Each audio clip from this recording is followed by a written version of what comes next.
नवीन वास्तू म्हणजे काय? की आपल्या ग्रंथांमध्ये असा उल्लेख आहे, आजोबा वास्तू, वडील वास्तू, चाइल्ड वास्तू. घर म्हणतं घेऊन बघ किंवा बांधून बघ, विहीर म्हणते खोदून बघ आणि लग्न म्हणतं करून बघ. हो. मृत्यूचा काही संबंध आहे का वास्तूसोबत? जसं एखाद्या घरात एका प्रमाणापेक्षा जास्त मृत्यू होतात. दिवस देवांचा, हां. रात्र दानवांची. म्हणून तर दिवस रात्र आहे. करेक्ट. घरामध्ये पैशांची अडचणी येत आहेत. कुणाच्या बिझनेसमध्ये त्यांना लॉस होतोय, तिथे प्रॉफिट होत नाहीये. तर ह्या सगळ्यासाठी काही आहे का रेमेडी? मग तो आर्किटेक्चर प्लॅन काढून त्याच्यावर काम करून मग मला पदानुसार उपाय सुचवायचे होते. आणि ती टेप त्यांनी तिकडनं टोक धरले आणि मी इकडे धरले आणि म्हटलं ओके झालं. असं झालं म्हटल्यावर त्यांनी तिकडनं सटकन ते हे सोडलं गेलं ओके. आणि माझं बोट कापलं. मी नॉर्मली वास्तू बघायला जाताना पण जर अशी काही मला क्रिटिकल सिच्युएशन दिसते किंवा थोडी कॉम्प्लिकेटेड आहे, तर अशा वेळेस मी त्या जातकाच्या घरी जाताना वास्तू करण्याचाही मुहूर्त काढते. म्हणजे मी बघते की मी वास्तू बघायला जाते, तर तुम्हा दोघांना, नवरा बायकोंना तो दिवस लाभदायी असला पाहिजे. आपल्या शास्त्रात जसं म्हटलंय की 13 दिवस हा आत्मा घरात वावरत असतो. त्या 13 दिवसात आहे ना, तो व्यक्ती हे बघत असतो की कोणाला मी हवाहवासा आहे, कोण माझी आठवण काढताय का, कोणाला मी हवं आहे का. अशा वेळेस जर आपण ह्या 10 दिवसामध्ये 13 दिवसांत 10वं 12वं 13वं ते जर आपण प्रकर्षाने जाणीवपूर्वक करत नाही आहोत, तर ते पुढच्या गतीला जात नाही. पुंडलिकाला भेटायला जेव्हा विठ्ठल आले, तेव्हा ते त्याच्या भक्तीमुळे आले ना. तो प्रसाद देत होता म्हणून आले. बरं, त्याच्या भक्तीमध्ये इतकी पॉवर होती की एका विटेवर ते उभे राहिलेत आणि अजूनही आहेत, त्याची वाट बघतायत. हे हे आपल्याला कलियुगातल्या मानवाला ती शिकवण आहे.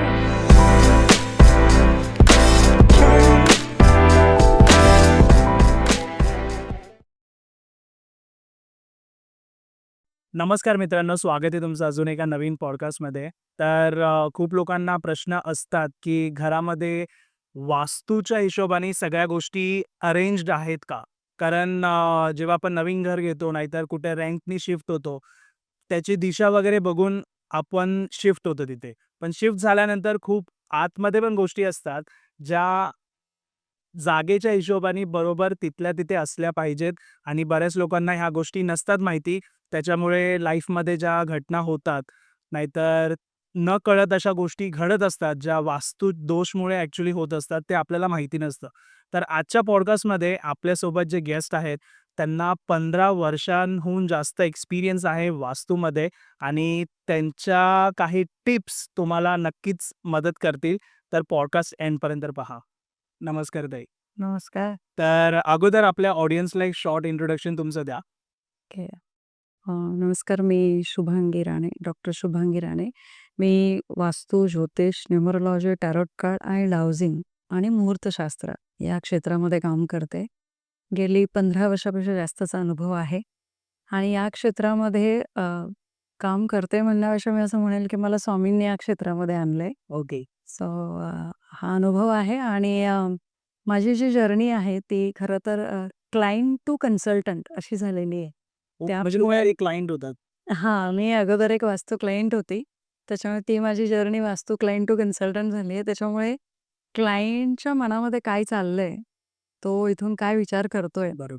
हे कदाचित मी खूप चांगल्या प्रकारे समजून घेऊ शकते आणि मग त्याप्रमाणे मला ते सोपं जातं क्लायंट्सला आन्सर द्यायला किंवा त्यांचा काही उपाय असेल ते करायला. सो अशा प्रकारे माझा एक्सपिरियन्स आहे. आता पाहूया. Nice, nice. आणि तुम्ही म्हणालात, की स्वामींच्या कृपेने तुम्ही वास्तूमध्ये कुठे ना कुठे ती एक मदत आहे तुम्हाला त्यांची. तर ट्राय करू आपण त्यावर पण एक तुमचा एक्सपिरियन्स तुम्ही तिथे शेअर करा. आणि नक्कीच. हो.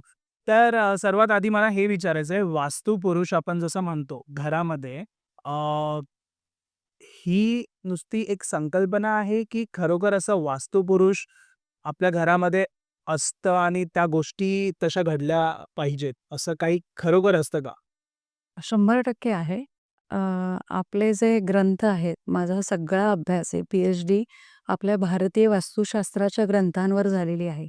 त्यामुळे त्यामध्ये असा उल्लेख आहे, की जेव्हा कधी नवीन वास्तूची निर्मिती होते, नवीन वास्तू म्हणजे काय, की आपल्या ग्रंथांमध्ये असा उल्लेख आहे, आजोबा वास्तू, वडील वास्तू, चाइल्ड वास्तू. तर या 3 प्रकारच्या वास्तूंचा अभ्यास करून त्याच्यावर उपाय केले जातात. ओके. पण जेव्हा आपण फ्लॅट सिस्टममध्ये येतो, तेव्हा आपण त्याला चाइल्ड वास्तू म्हणून कन्सिडर करतो आणि ती चाइल्ड वास्तू त्या जातकाची मुख्य वास्तू असते. मग अशा वेळेस जसं आपला जन्म झाला आणि आपला जन्म झाल्यानंतर आपल्याला नाव दिलं जातं. तर ती माझी आयडेंटिटी आहे ना. आज तुम्हाला सागर म्हणून ओळखलं जातं, मला शुभांगी म्हणून ओळखलं जातं. मला नावच नसतं तर? करेक्ट. अशा वेळेस जेव्हा कधी चाइल्ड वास्तूची निर्मिती होते, त्यावेळेस तिथे वास्तुपुरुषाची आपसूक निर्मिती होते आणि जेव्हा निर्मिती होते, तेव्हा त्याला आयडेंटिटी देणं गरजेचं आहे. करेक्ट. म्हणजे लहान मूल जन्माला आलं, मला कितीही वाटलं, तरी मी 9 महिन्यापेक्षा बाळाला माझ्या पोटात मी नाही ठेवू शकत. निसर्ग नियमाप्रमाणे त्याची त्याला आयडेंटिटी मला द्यायची आहे. अरे. मग ती दिल्यानंतर मला त्याचं नाव देणं गरजेचं आहे. आणि वास्तुपुरुषांची स्थापना किंवा वास्तुशांती करणं, ही करणं म्हणजे त्या वास्तूला त्याची आयडेंटिटी देणं आहे. ओके. आणि आपल्या शास्त्रांमध्ये असा उल्लेख आहे, की जेव्हा एखाद्या घरामध्ये वास्तुशांती केली जात नाही किंवा वास्तुपुरुषाला घास दिला जात नाही, तेव्हा हळू-हळू, हळू-हळू ते कुटुंब स्वतः वास्तुपुरुषाचा आहार होतं. ओके. यावर ॲक्चुअली मी माझ्या चॅनलला एक वास्तुपुरुष म्हणजे काय आणि का असायला पाहिजे, त्याची पूर्ण कथा आहे. खूप मोठी आहे ती, त्याच्यामुळे मला सांगता येणार नाही आत्ता. पण तिथे त्याचे मुख्य पदमंडल आहे, ते का आहेत, ते कशामुळे निर्मिती झाली आणि मुख्यतः वास्तुपुरुष निर्माण कसे झाले, हां, बरोबर. ते खूप महत्वाचं आहे. तर त्याप्रमाणे 100% वास्तुपुरुष आहेत. वास्तुपुरुषांचा अनुभव येतो आणि वास्तुपुरुष आपला स्वतः अनुभव देतात. हा माझा 15 वर्षातला अनुभव आहे. तर आता तुम्ही जसं म्हणत होता, की वास्तुशांती, वास्तुपूजा जी असते, तर वास्तुशांती हे घरात प्रवेश केल्या-केल्या करणं किती इम्पोर्टंट आहे? अ, बघा आपण सिटीजमध्ये राहतो म्हणजे आजकाल मुंबई शहर घ्या किंवा कोणतीही शहरं जी डेव्हलप होत आहेत. तर आपल्या शास्त्रामध्ये दिशा काल परत्वे असा एक उल्लेख आहे किंवा असं एक गणित आहे. म्हणजे काय, की तुम्ही कुठे राहत आहात, तुम्ही कुठल्या ठिकाणी आहात. म्हणजे जो रोल महाराष्ट्रामध्ये लागू होतो तो साऊथला होईल का? तोच बिहारला होईल का? तो मध्य प्रदेशला होईल का? तो दिल्लीला लागू होईल का? तसं नाही होत. करेक्ट. मग दिशा काल परत्वे तुम्ही बघाल तर वेश बदलली की आपल्याकडे भाषा पण बदलते. भाषेचा रोग बदलतो. म्हणजे तिकडच्या अगदी कथा, प्रथा ह्या सगळ्या बदलतात. म्हणजे काय, की आपण जिथे राहतो, ज्या विभागात राहतो, ज्या सराउंडिंगमध्ये राहतो, तिथे त्या ऊर्जेची सांत्वना करणं, शांत करणं. आपण लहान मूल एखादं ओरडायला लागलं, तर आपण काय करतो? अंजारतो, गोंजारतो. आणि मग त्याला शांत शांत करतो. करतो. आणि तो शांत झाला तरी त्याचा मुद्दा कदाचित करेक्ट असेल किंवा चुकीचा असेल. पण तो शांत झाल्यावर ॲटलीस्ट तो समजून घेण्याची त्याची प्रकृती बनते. हो की नाही? सो असंच जेव्हा वास्तुशांती म्हणतो आपण, तर ती वास्तुशांती का करायची असते? कारण जेव्हा घर बनतं, आता शहरामध्ये बिल्डर्स किती प्रकारात करतात, कसं करतात आपल्याला माहीत नसतं. बिल्डरनी समजा वास्तू उभी राहिली, तर वास्तू उभी राहताना बऱ्याच काही घटना घडून गेलेल्या असतात. आपल्या कानी आलेल्या नसतात किंवा आपल्याला माहितीही नसतात किंवा घटना घडलेल्याही नसतात. काय झालंय तिथे? एक्झॅक्टली. अशा वेळेस किंवा काम करताना एखाद्या मजुराला लागलेलं असतं किंवा मग लागलंय म्हणून त्याचं काम बंद झालेलं असतं. म्हणजे कुठेतरी त्याची इच्छा तिथे राहिलेली असते, की "अरे माझं काम गेलं." करेक्ट. है ना? आपण चालताना, बोलताना अनेक असे प्राणी, छोटे-छोटे जीव आपल्या हातापायाखालून गेलेले असतात. त्यांचा मृत्यू झालेला असतो, आपल्याला माहीत नसतो. मग ती मुंग्या असतील, कीटक असतील, काहीही असेल. असे बरेच जीव आहेत. आपल्याकडे 84 कोटी योनी म्हटलंय. म्हणजे जेव्हा आपण 84 लक्ष योनीतून येतो, तेव्हा 84 प्रकारच्या म्हणू शकतो योनीतून जेव्हा आपण येतो, त्यावेळेस प्रत्येक योनीचा कुठे ना कुठे आपल्याशी संबंध असतो. मग वास्तू बनताना ज्या कोणाला दुखापत झालेली आहे, इजा झालेली आहे किंवा त्यांचं काही घटित झालेलं आहे, तर अशा बऱ्याच गोष्टी असतात आणि ज्या आजूबाजूला त्या वातावरणात वावरत असतात. ओके. मग जेव्हा आपण वास्तुशांती करतो, तेव्हा वास्तुशांतीमध्ये 81 पदमंडलं आणि त्याचे 45 देवता आहेत. ओके. त्या 81 पदमंडलाची त्या 45 देवतांसहित आवाहन करून, त्यांची स्थापना करून, नवग्रहांचं आवाहन करून, नवग्रहांची स्थापना करून, पुण्याह वाचन करून, गणेश पूजन करून, अशा प्रकारचे सगळे विधिवत पूजा करून शांती केली जाते. त्यामध्ये एक यज्ञ होतो. त्या यज्ञामध्ये संकल्प घेऊन आहुती दिली जाते, की बाबा माझ्या या वास्तूमध्ये, मी नवीन वास्तूमध्ये राहायला आलोय. तर हे वास्तू तू माझा स्वीकार कर, मी तुझा स्वीकार करतोय. लग्नामध्ये आपण एकमेकांचा स्वीकार करतो म्हणूनच लग्न होतं. म्हणजे तिथे आपण म्युच्युअली अंडरस्टँड करतो, है ना, सगळ्याच गोष्टींमध्ये, चांगल्या वाईट सगळ्या दोन्ही बाजूच्या. तसंच या वास्तूने पण आपल्याला एक्सेप्ट करावं, वास्तुदेवतेने एक्सेप्ट करावं आणि आपणही त्याला एक्सेप्ट करावं. अशी भावना गाढ संकल्प धरून जी पूजा केली जाते, त्याला वास्तुशांती असं म्हणतात. Okay, okay. म्हणून हे करणं इम्पॉर्टंट आहे. अगदी यामध्ये म्हणालात की 84 लाख योनी, म्हणजे 84 लाख तितक्या, म्हणजे आपण बघायला गेलो तर आपल्याला काय वाटतं की काम करताना काही इथे इन्सिडेंट झाले असतील, तेवढ्यापुरतेच. पण त्याच्या मागे अजून खूप काही गोष्टी आहेत. जे खूप ज्याच्यामुळे सूक्ष्मातले आहेत. हां, करेक्ट. म्हणजे आपण आपल्या डोळ्यांनी बघू शकत नाही, इतके सूक्ष्म पण आहेत. ओके, आता ते किती सूक्ष्म आहे त्याचं उदाहरण द्यायचं झालं तर कोरोना.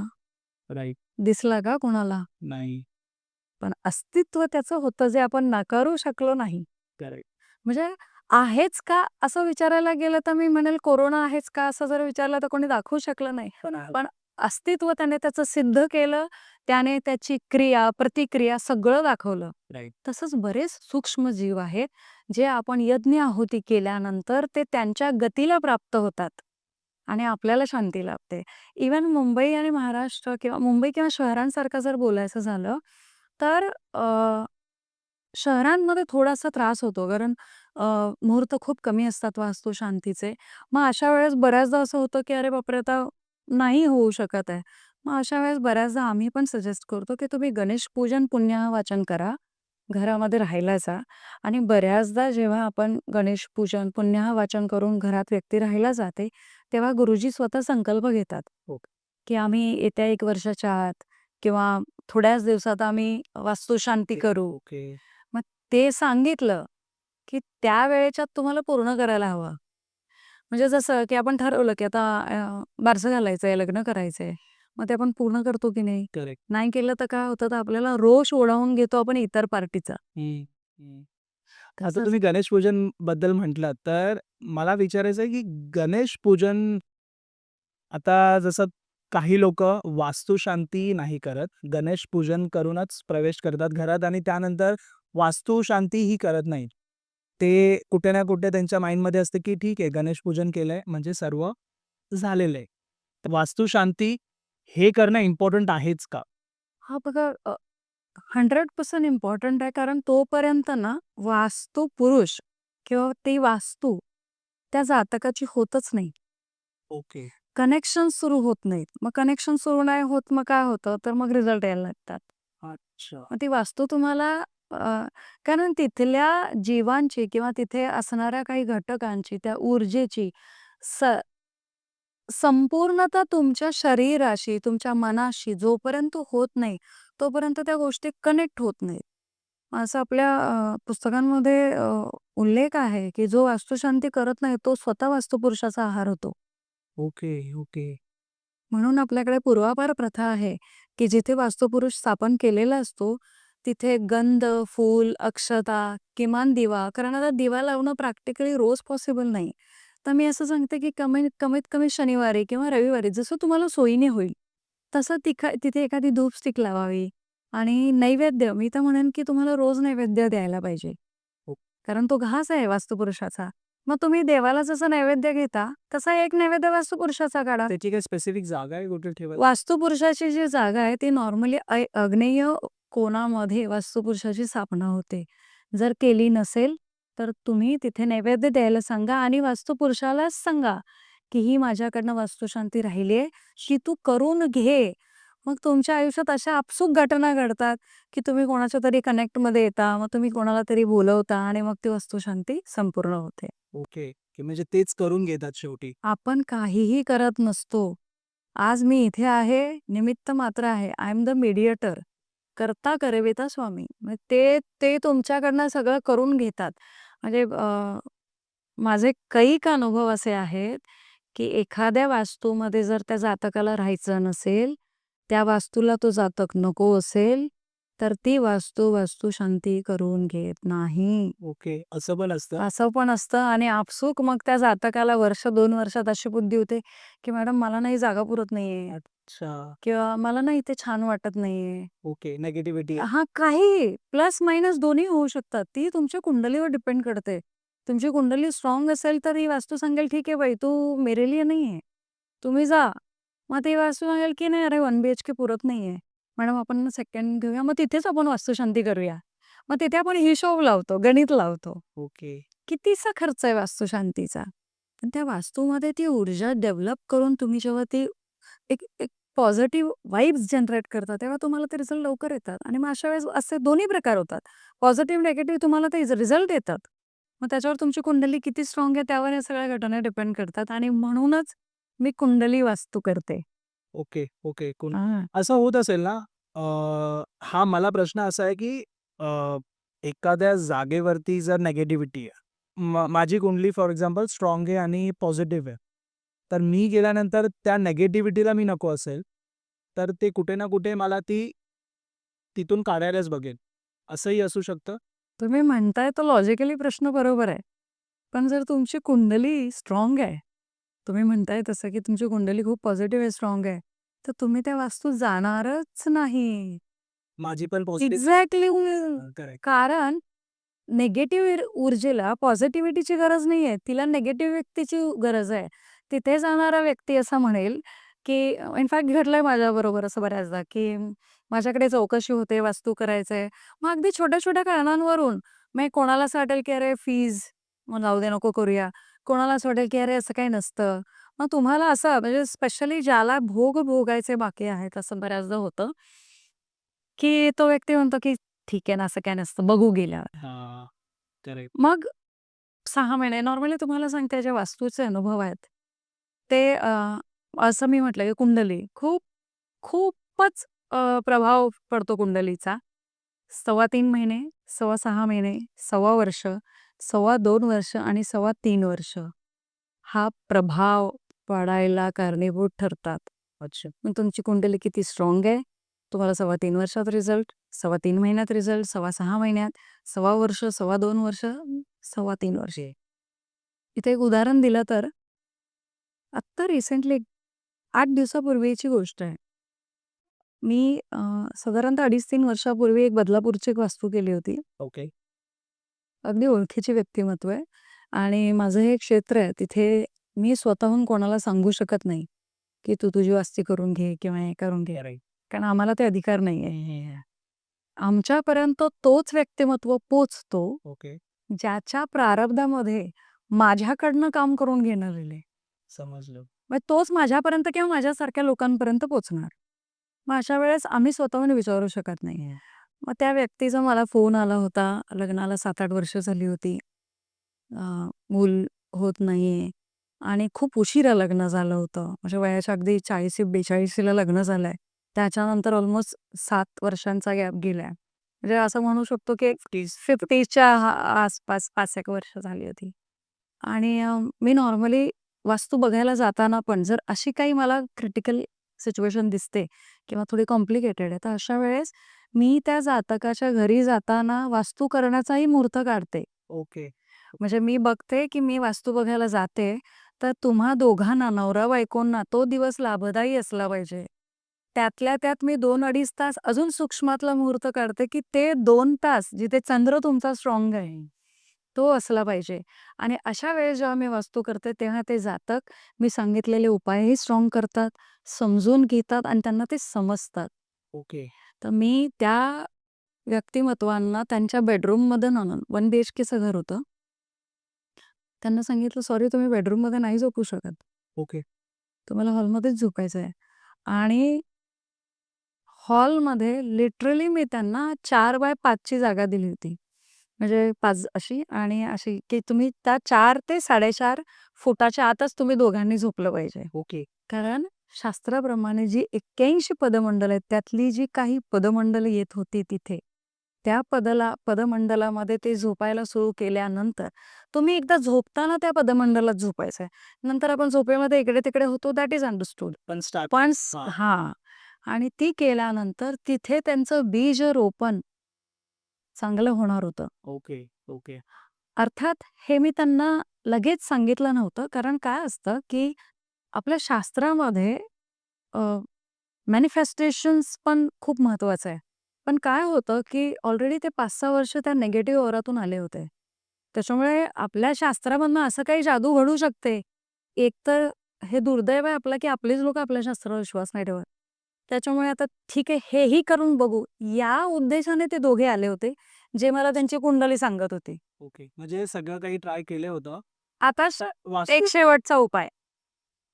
तर मग असं झालं, की मला साधारणतः 2-2.5 वर्षात एक्स्पेक्टेड रिझल्ट होता, की हिचा फोन येईल, की "अरे, गुड न्यूज आहे." हां. पण तो आला नाही आणि मीही माझ्या कामाच्या व्यापात आता मैत्रीण म्हटल्यावर तिचा फोन येणारच.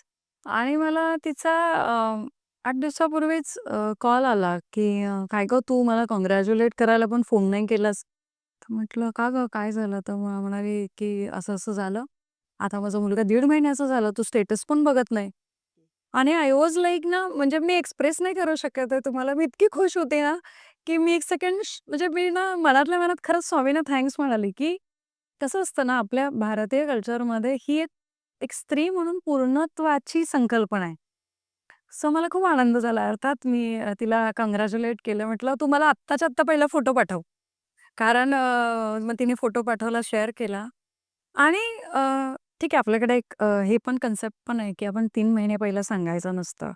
पण अर्थात आपण जे आपल्या ज्याने हे केलं. नाही ते ठीक आहे, राइट. की ओळखीचं आहे किंवा क्लोज आहे. आता कदाचित असं पण असेल ना, काय असं, की त्या दोघांना मी हा मुद्दाच सांगितला नव्हता. त्याच्यामुळे त्यांना हे लक्षात नाही आलं. ओके. की हे कशामुळे आहे?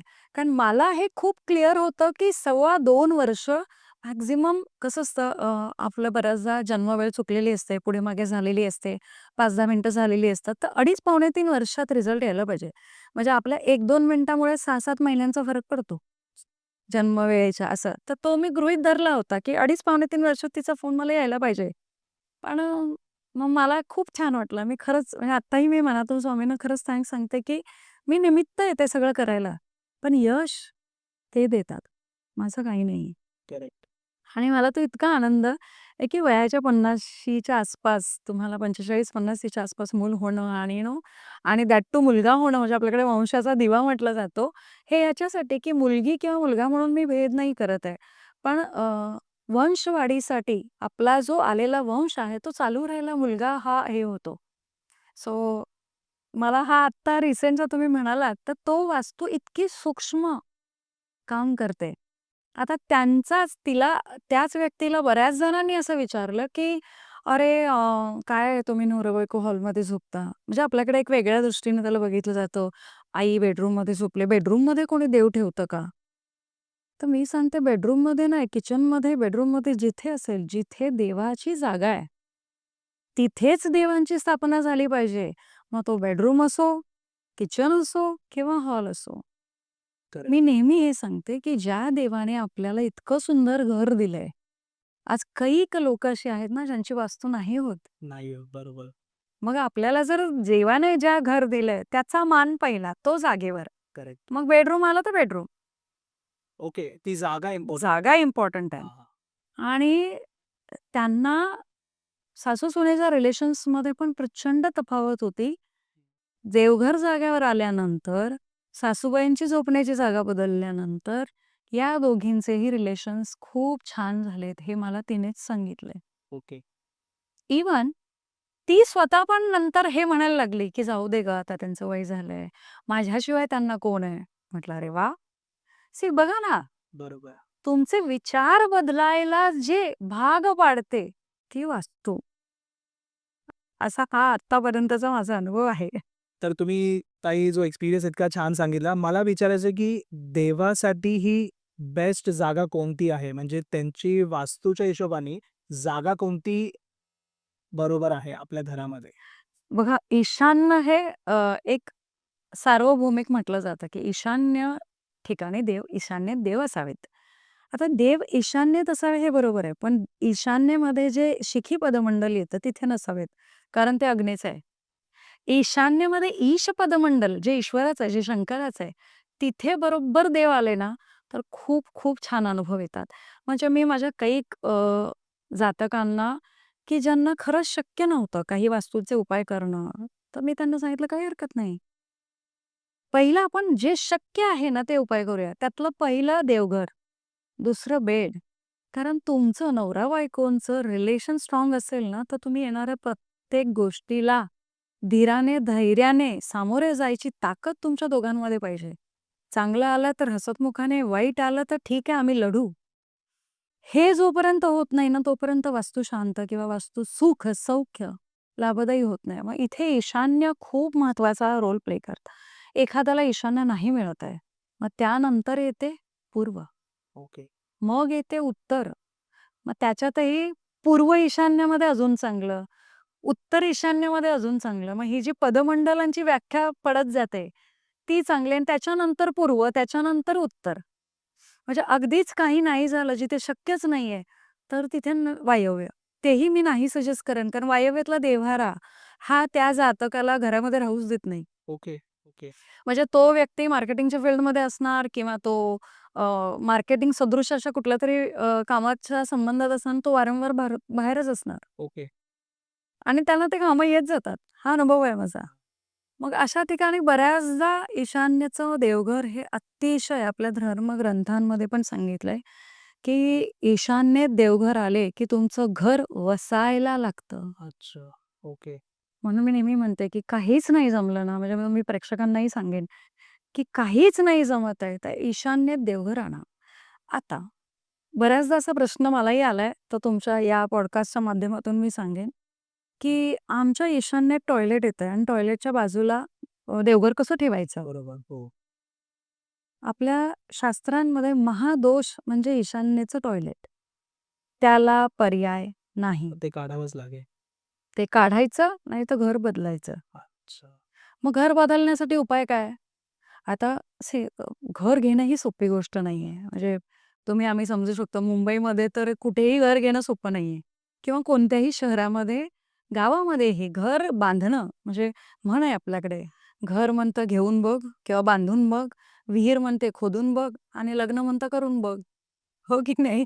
त्यामुळे हे तिन्ही अनुभव आयुष्यभरासाठी गाठीशी असतात. राइट. मग अशा वेळेस तुमचं टॉयलेट जरी येत असेल आणि तुम्हाला जर त्या टॉयलेटच्या बाजूचा भाग समजा तुमचा हॉलमध्ये येत असेल, किचनमध्ये येत असेल किंवा बेडला येत असेल, तर त्या प्रभागात देवघर न्या. ओके. तुम्हाला देव स्वतः मदत करतात इथून बाहेर पडायला.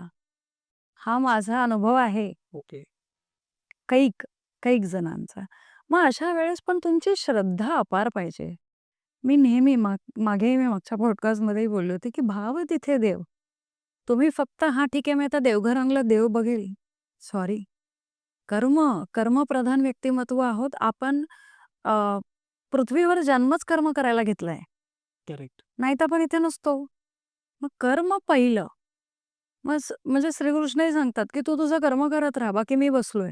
स्वामी पण तेच म्हणतात, "मी तुझ्या पाठीशी आहे." ते कधीच म्हणाले नाही, "मी तुझ्या पुढे आहे." करेक्ट. ते पुढे का नाही येतायत? कारण त्यांना असं सांगायचंय, की "तू तुझे 200% एफर्ट दे, 100 नाही. तू तुझे 200% दे, नाही झाले तर मी आहेच." राइट. पण आपण असं म्हणू, की मी बसतो, मी काहीच प्रयत्न करणार नाही, तसं नाही होणार. मग अशा वेळेस तुम्ही देवघर जर ईशान्येला आणलं, कुठेही असू देत, बेडरूममध्ये असेल तर बेडरूममध्ये आणा. जर नवरा-बायको यंग जनरेशन्सचे कपल आहेत, तर मी त्यांना सांगेल, की तुम्ही देवघरासमोर नका झोपू. ओके. मिड एजचे आहेत तरी सांगेल, म्हणजे अगदी 50सी पर्यंत मी सांगेल, तुम्ही देवघरासमोर नका झोपू. पण देवघर तुम्ही ईशान्येला आणलंय आणि तुमच्या घरात ज्येष्ठ नागरिक आहेत, त्यांना तुम्ही देवघराच्या रूम द्या. ओके.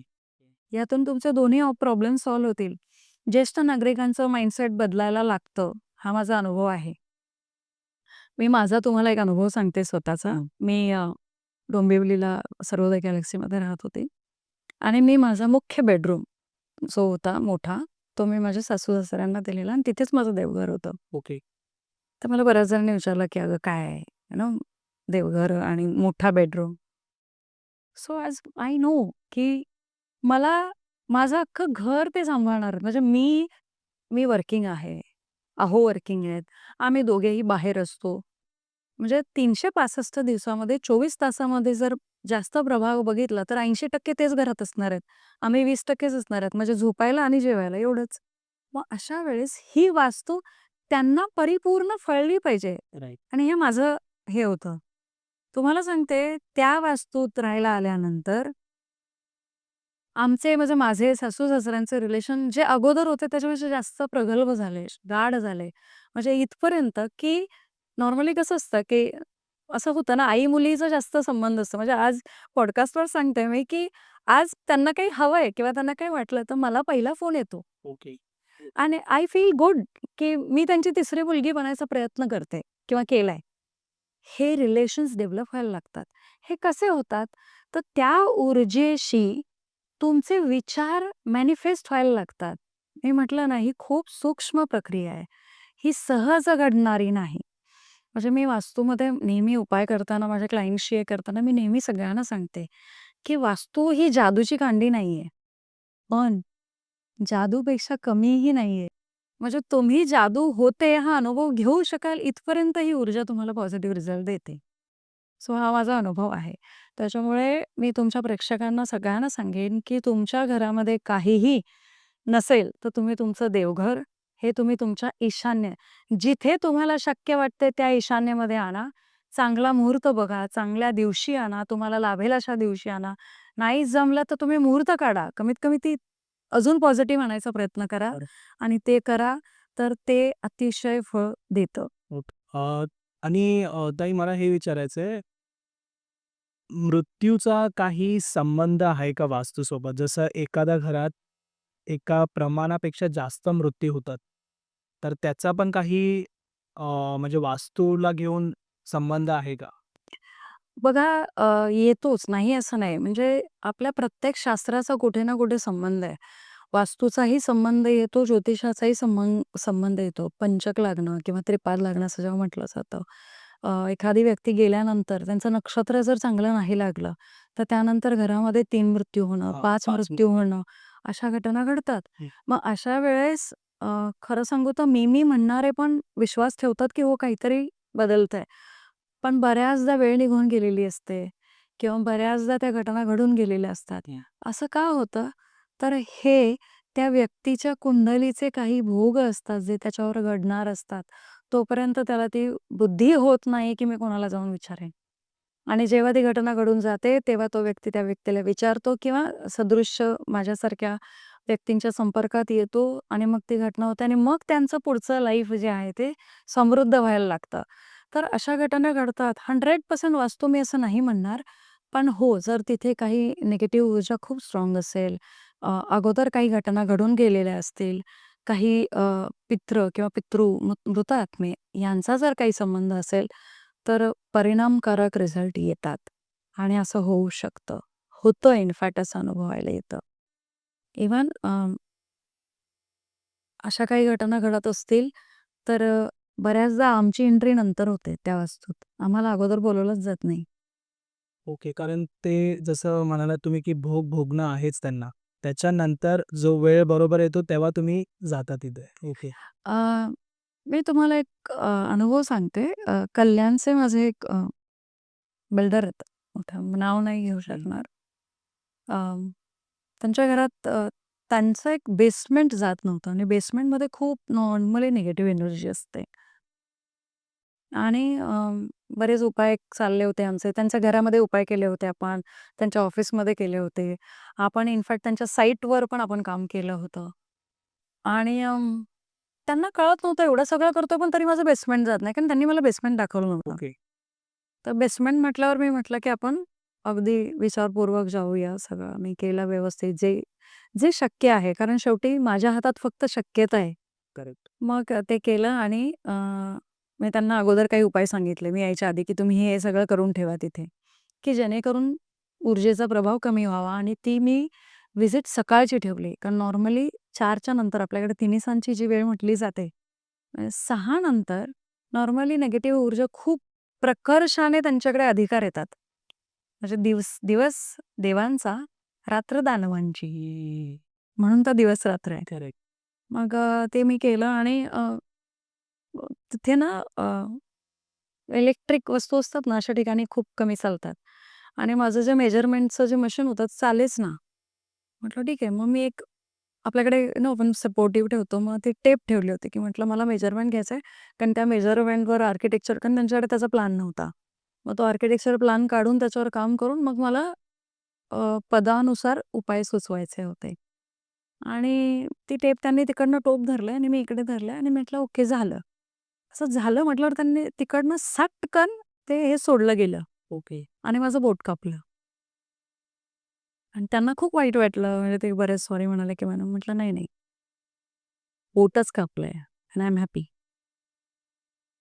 त्यांना कळलं मला काय म्हणायचं. म्हटलं, "आपण इथे नको बोलूया, आता आपण निघूया." हं. अशा काही घटना अनुभवायला येतात, की त्या ऊर्जेला मी नको असते. कर कारण मी त्या ऊर्जेच्या पण आयुष्यात काहीतरी बदल घडणार असतो. नॉर्मली कसं असतं, अशा सगळ्या आत्म्यांना किंवा अशा सगळ्या ऊर्जांना मुक्ती हवी असते. हं. पण काही जणांना म्हणजे किंवा त्या प्रकारच्या आत्म्यांना ती मुक्ती कदाचित तुम्हाला त्रास देऊन किंवा तुम्हाला खूप हे भावनात्मक त्रास देऊन, टॉर्चर देऊन असंही असतं. मग अशा वेळेस आपलं काम असतं, की आपल्याला अंजारून, गोंजारून जसं आपण मुलांना हं. फक्त मी म्हटलं ना, की ते इतकं सूक्ष्मामध्ये असतं, की आपण बघू शकत नाही, फक्त अनुभवू हां. शकतो. करेक्ट. म्हणून मी नेहमी म्हणते, वास्तुशास्त्र हे अनुभूतीचं शास्त्र आहे आणि असे अनुभव येतात.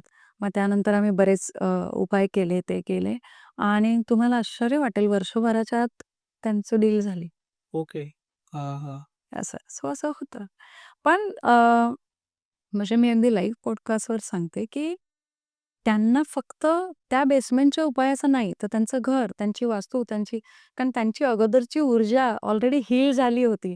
त्याच्यामुळे मग बेसमेंटला त्या सगळ्याच्या ऊर्जेचा सपोर्ट मिळाला आणि मग ते लवकर साध्य झालं. नॉर्मली आपल्या शास्त्रामध्ये घर विकण्याला उपाय नाही आहेत. पण मग आपण बऱ्याचशा अशा उपायांमध्ये कधी न्यूमरोलॉजीचे, कधी डाउजिंगचे म्हणजे ऊर्जा चेक करून, कधी तुम्हाला वास्तूचे, कधी ज्योतिषाचे असे उपाय आपण एकत्रित करून जेव्हा कॉम्बिनेशन्स उपाय करतो तेव्हा रिझल्ट बऱ्यापैकी चांगले येतात. पण अशा गोष्टी असतात ओके. आणि अशा ऊर्जा आपल्याला अनुभव देतात. हं. आणि जसं घरामध्ये सतत भांडणं होत असतील, नाहीतर म्हणजे नवरा-बायकोची, नाहीतर घरामध्ये सासू-सुनांची अ, भांडणं होत असेल, तर कोणता अ, तर कोणती दिशा दोषी असेल त्या ह्याच्यामध्ये? अ, बघा इथे वास्तूचं जर बघायला गेलं ना, तर माझ्या मते आग्नेय कोण हा खूप प्रकर्षाने पुढे येतो. ओके. आग्नेय कोणामध्ये काय-काय आहे? आग्नेय कोणामध्ये जर समजा नवरा-बायकोंचं असेल आणि बेड असेल, तर ते दोघं सुखाने रात्री झोपूच शकत नाहीत. किंवा त्यांना आपण असं म्हणू, की भांडल्याशिवाय त्यांना झोपच येणार नाही. अच्छा, त्या दिशेला जर बेड असेल. असेल तर बऱ्याचदा असा अनुभव येतो. वास्तविक त्या दोघांनाही कळत असतं, हां. की यार काय भांडतोय मी? हा काय विषय आहे का भांडायचा? ओके. पण भांडणं होतात. म्हणजे क्षुल्लक कारणावरून का? अगदी, अगदी क्षुल्लक. म्हणजे बऱ्याचदा असं अनुभवायला आलंय, की जेव्हा त्यांना एकत्र यायचंय नवरा-बायको म्हणून, तिथेही काही क्षुल्लक गोष्ट निघते आणि त्यांच्यात वितुष्ट येतं आणि ते पुढे जात नाही आणि तिथे थांबतं. पुन्हा तिथे शुक्र डिस्टर्ब होतो आणि मग निर्मितीची प्रक्रिया थांबते. ओके. सो हाही अनुभव येतो. बऱ्याचदा जर सासू-सासऱ्यांचा बेड असेल आणि अ, समजा कुंडलीचा संदर्भ घेतला, तर मी आता तुम्हाला एक 2-4 दिवसापूर्वी एक कन्सल्टिंग झालं. त्यामध्ये तिचं माझं कन्सल्टिंग चालू होतं. तर तिच्या पत्रिकेमध्ये मंगळाचं आणि हर्षलचं काही जे कॉम्बिनेशन्स बनत होते आणि त्या पत्रिकेत तिचे आणि नवऱ्याचे जे बनत होते, त्याच्यात मी तिला सांगितलं, की "बाई गं, तू जरा हळू घे." ओके. बरं तिने आम्हाला प्रश्नही विचारला नव्हता. तर मी म्हटलं, की "तुम्ही थोडंसं सांभाळून घेतलं तर फार बरं होईल, कारण तुमच्या एंडने प्रॉब्लेम आहे." तर शी वॉज शॉक. कारण शी सेड, की I was about to ask, की मलाच कळतं, की मला वाटतं, की यार माझ्याकडनं चुकतंय, पण मला ना कळतच नाही, असं होऊन जातं आणि मग तो खूप डिस्टर्ब होतो. म्हणजे या पत्रिकेत खरंच बिचारा तो होता. सो मी म्हटलं, की "अगं तुझा नवरा खरंच बिचारा आहे." नॉर्मली बाकी नवऱ्यांना असं वाटतं. जोक पार्ट बट तर मी म्हटलं, की "नका करू." मग मी तिला सांगितलं, की इथे डबल मंगळाची पॉवर आहे. ओके. So avoid it. मग त्याच्यात असं पण होऊ शकतं, की ती व्यक्तिमत्व पुन्हा आग्नेयच्या दोषांनी जर प्रवृत्त ते घर असेल, ती वास्तू असेल, तर त्याचा इम्पॅक्ट मुलांवरही होऊ शकतो, होतो. तर असं बघायला मिळतं. आणि मग अशा वेळेस नॉर्मली आग्नेयाचा जर काही उपाय नसतील करत, तर मी उपाय म्हणून तुम्हाला सांगते, की अशा वेळेस गणपती बाप्पांची सेवा जेवढी शक्य असेल तेवढी करावी. घरामध्ये अथर्वशीर्षाचे जेवढे पाठ होतील, तेवढ्या त्या दोषांची म्हणजे बॅलन्स व्हायला मदत होते. Right, right. कमतरता येण्यापेक्षा मी म्हणेल, की बॅलन्स होते. कारण आपलं वास्तुशास्त्र हे बॅलन्सिंगचं शास्त्र आहे. कारण आपण बॅलन्स करत असतो. कारण एखादी ऊर्जा जास्त आहे, तर तिला कमी करणं हे आपल्या हातात नाही. तर आपण म्हणजे हिला पूरक ठरणारी किंवा हिच्यापेक्षा वरचढ ठरणारी जर ही केली, तर मग ती बॅलन्स व्हायला मदत होते. तर ते आपण करतो. म्हणून गणपतीची पूजा पूजा करणं गरजेचं आहे. अथर्वशीर्षाचे पाठ करू शकतो. तुमच्या घरी जर गणपती बसत असेल तर गणपतीचे समजा 10 दिवसांचा आहे, जेवढे दिवस तुमच्याकडे आहे, तेवढे दिवस तुम्ही अथर्वशीर्षाचे पाठ करा, संकल्प करून करा. ओके. कारण आपल्या शास्त्रात सांगितलंय, संकल्पे विना सिद्धी नाही. राईट.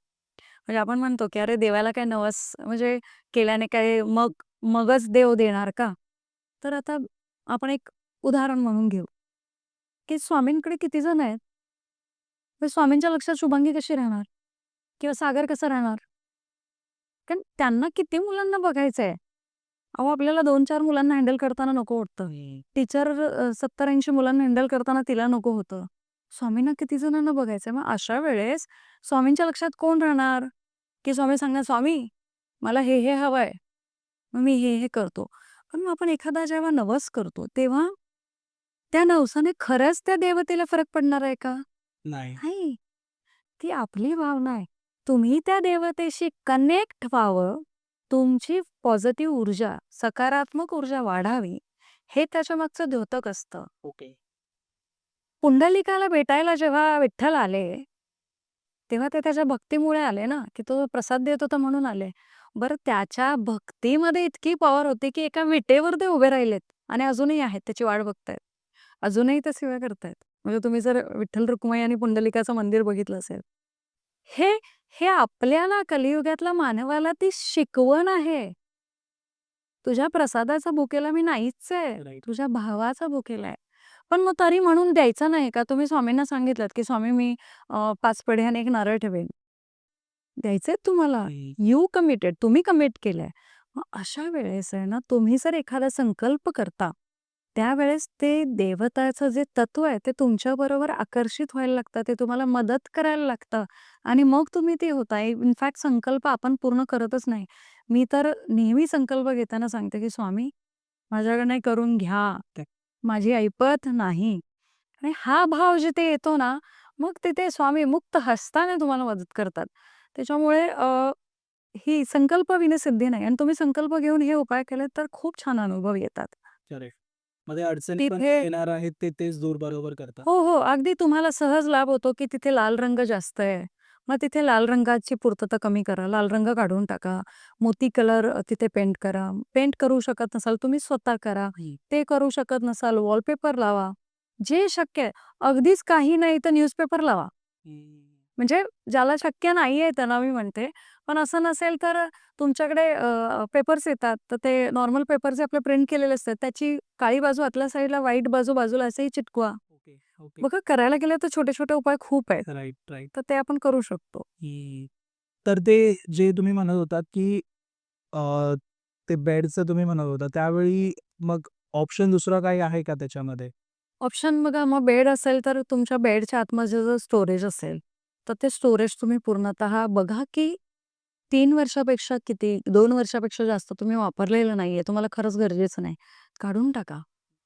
त्या बेडमध्ये काही इलेक्ट्रिक वस्तू किंवा इलेक्ट्रॉनिक्सच्या काही अशा वस्तू आहेत का ज्या अरे आपल्याला लागतील असं म्हणून आपण ठेवतो. करेक्ट. पण ती तुमची ऊर्जा ड्रेन करत असतं. ते काढून टाका. बेडवर काळी चादर, लाल चादर वापरणं निषिद्ध आहे. नाही वापरायला पाहिजे. उषा वापरणं हे काढून टाका. इव्हन तुम्हाला मी याच्यात सांगते, की आपल्याकडे नक्षत्रांचे उपाय खूप प्रकर्षाने इथे पुढे येतात आणि मी असे दिलेले आहेत. नक्षत्र मंत्र हां. जप करायला सुरू करा. जप नाही करू शकत आहे कारण संस्कृत श्लोक आहे तो. मग तो तुम्ही ऐकत राहा. मग तो ऐकत, ऐकत, ऐकत तुम्हाला पाठ होतो. मग तुम्ही किचनमध्ये काम करताय, तो बाजूला चालू राहू देत. त्याच्याबरोबर तुम्ही म्हणत राहा. सो यामध्ये मग मी नक्षत्राचे उपाय जास्त प्रकर्षाने आपल्याला लाभतात असा माझा अनुभव आहे. मग तुमच्या कुंडलीप्रमाणे औषधी खूप छान लाभ देतात. मग त्या औषधी तुम्ही आणून रुमालामध्ये पुरचुंडी करून किंवा घडी करून उशीखाली ठेवलेत, तर त्याचे छान अनुभव येतात. नक्षत्र मंत्रांचे जप करायला पाहिजेत. नक्षत्र मंत्र जप करणं, ऐकणं खूप सुंदर अनुभव येतात. म्हणजे नक्षत्र मंत्र हे आपल्या आयुष्यात आपलं ऑरा क्लिनिंगचं काम करतात आणि जसं-जसं तुमचं ऑरा क्लिनिंग होत जातो, तसं-तसं तुमची ऊर्जा चांगली होते. मग तुमच्या आर्थिक अडचणी दूर व्हायला ते मदत करायला सपोर्ट करतात. तुमच्या मानसिक आधार द्यायला, मानसिक अडचणी असतील त्याला सपोर्ट करतात आणि हळू नक्षत्र मंत्र हे तुम्हाला उभं राहायला मदत करतात. त्याच्यामुळे नक्षत्र मंत्रांचा जप हा प्रत्येक जातकाने करायला पाहिजे असं मला वाटतं. बरोबर. लहान मुलं, नाहीतर मग जी मुलं 10वी-12वी मध्ये आहेत, परीक्षेसाठी नाहीतर मग नॉर्मल रोजची जी स्टडीज असते, तर स्टडीजसाठी पण अशी कोणती जागा आहे का तिथे बसून जर त्यांनी अभ्यास केला, तर त्यांच्या लाईफमध्ये चेंजेस येतील, नाहीतर मग अ, गोष्टी लक्षात राहतील त्यांच्या? याच्यात मी 2 गोष्टी सांगेल, 2 उपाय, की एक तर वास्तूमध्ये नक्कीच हे बघता येतं आणि वास्तूमध्ये जी 81 पदमंडल आहेत, त्यामध्ये जे विवस्वान हे पदमंडल आहे, त्या पदमंडल त्या घरात जर आपल्याला मिळालं आणि जर आपण त्या मुलाला तिथे स्टडी टेबल देऊन तिथे बसवलं, तर कुठल्याही प्रकारचा उपाय न करता ते मूल आपसूक अभ्यास करायला लागतं. ओके. कोणत्याही प्रकारची चिडचिड स्वतःमध्ये ते डेव्हलप होतात त्याचे विचार. आणि समजा त्यात तो कुंडलीमध्ये काही दोष असेल, तर अशा वेळेस तो तिथे ॲटलीस्ट बसून तरी राहील, नाही होणार. मग अशा वेळेस मग आपण कुंडलीचे उपाय केले. त्या पदमंडलामध्ये बसवलं, तर मुलांचा अभ्यास खूप छान होतो. मग अशा वेळेस मी सांगेल की प्रज्ञाविवर्धन स्तोत्र अतिशय प्रभावी स्तोत्र आहे. ते स्तोत्र मुलांना म्हणायला सांगा. त्यांच्याकडनं त्याचे पाठ करून घ्या.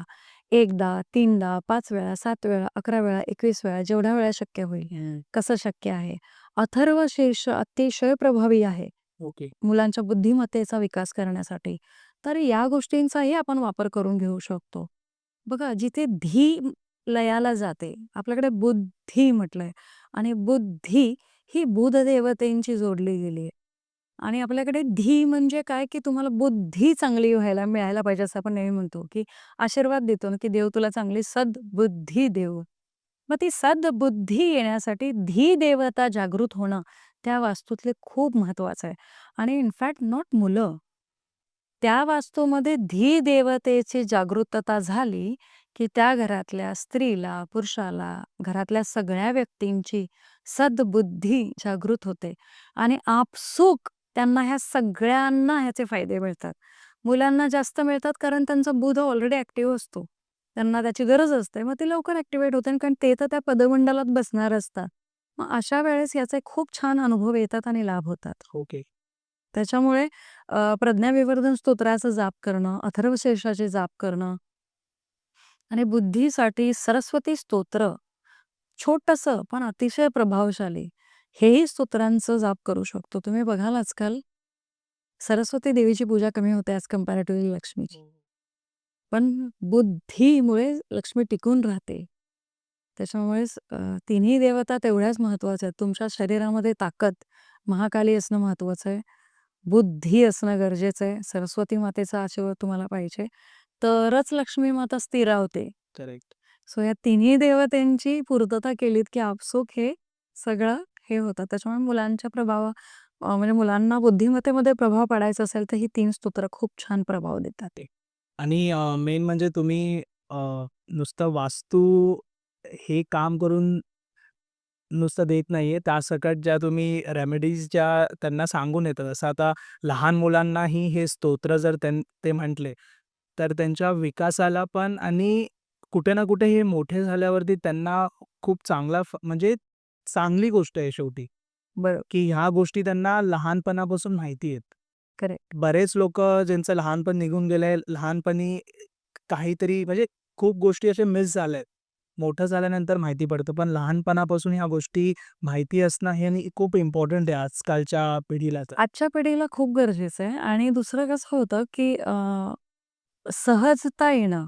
कारण काय होतं आजकाल मुलांमध्ये बघा चिडचिड खूप पडली आहे. मोबाईल एक महत्त्वाचं कारण आहे त्याला. मग अशा वेळेस काय होतं, की हे हे परावृत्तीत करायला म्हणजे नॉर्मली असं 90% होतं, की चला मोबाईल ठेव. पण ठीक आहे, मोबाईल ठेवल्यानंतर काय करायचंय? मग अशा वेळेस तुम्ही त्यांना स्तोत्रांची आवड लावा. आवड कशी लावू शकतो? एकतर तुम्ही जसं म्हणालात, की बरेचदा आई-वडिलांपर्यंत ते पोहोचलेलं नसतं. तर मग त्यांना स्वतःला माहीत नसतं. मग तुम्ही आई-वडील म्हणून तुम्ही असं करू शकता, की "ए, मला हे स्तोत्र ना शिकायचं आहे. तू जरा येतो का? ओके. तुला जरा येतंय का बघ?" तुम्हाला माहिती आहे, की त्याला नाही येतंय. पण तुम्ही सांगा, "अरे, तू वाचलंयस का? म्हणजे शाळेत वगैरे शिकवलंय का?" भले त्याच्या शाळेत शिकवलेलं नसेल. पण त्यामुळे त्या मुलाचा कॉन्फिडन्स वाटतो, की "अरे, मला येतंय का?" म्हणजे करेक्ट. म्हणजे आईला शिकवायचंय किंवा वडिलांना शिकवायचंय म्हणून तरी त्या मूल म्हणतं, "हां, ठीक आहे." मग सर ह्याचा अर्थ काय आहे? हां. हे काय आहे? मग ह्याचा अर्थ हा असू शकतो का? मग तुम्ही बसवा. एकदा नाही बसणार, दोनदा नाही बसणार. पण तुम्ही बघाल हळू-हळू, हळू-हळू ते होतं. आता बघा तुम्ही एखादं गाणं आपल्याला आवडतं, बरोबर? किंवा नाही आवडत. पण ते गाणं पुन्हा, पुन्हा, पुन्हा वाजत राहिलं, की एका पॉइंट नंतर आहे ना, आपणच ते गाणं गुणगुणायला लागतो. आता रील्सचं जमाना रील्सचं बघा. आहे. एखादी नवीन ट्रेंड आला, की आपल्याला नाही आवडत, पण कंटिन्यू सारखं ते रील ते सवय होऊन जाते मग. करेक्ट. मग अशा वेळेस तुम्ही मुलांवर म्हणजे माझं अगदी प्रेक्षकांना सांगणं आहे, की तुम्ही तुमच्या मुलांना ना कंप्लेंट करण्यापेक्षा तुम्ही असं करून बघा. अथर्वशीर्ष, की "अरे, मी अथर्वशीर्ष वाचत होतो. मला ना या लाईनीचा अर्थ कळत नाही. जरा सांगशील का?" आरामात सांग तू तुझ्या हिशोबाने हे करून. म्हणजे मला जरा समजायचंय. आता त्याची इच्छा नसेल तरी आईला शिकवायचंय, वडिलांना शिकवायचंय म्हणून तो तो ते ऐकणार. अभ्यास करेल त्याच्यावर. हां. हळू-हळू का होईना मग त्याची गोडी वाढेल. कारण आपली शास्त्र म्हणून बघा आपल्याकडे ना श्रुती हा भाव आहे शिकवण्याचा.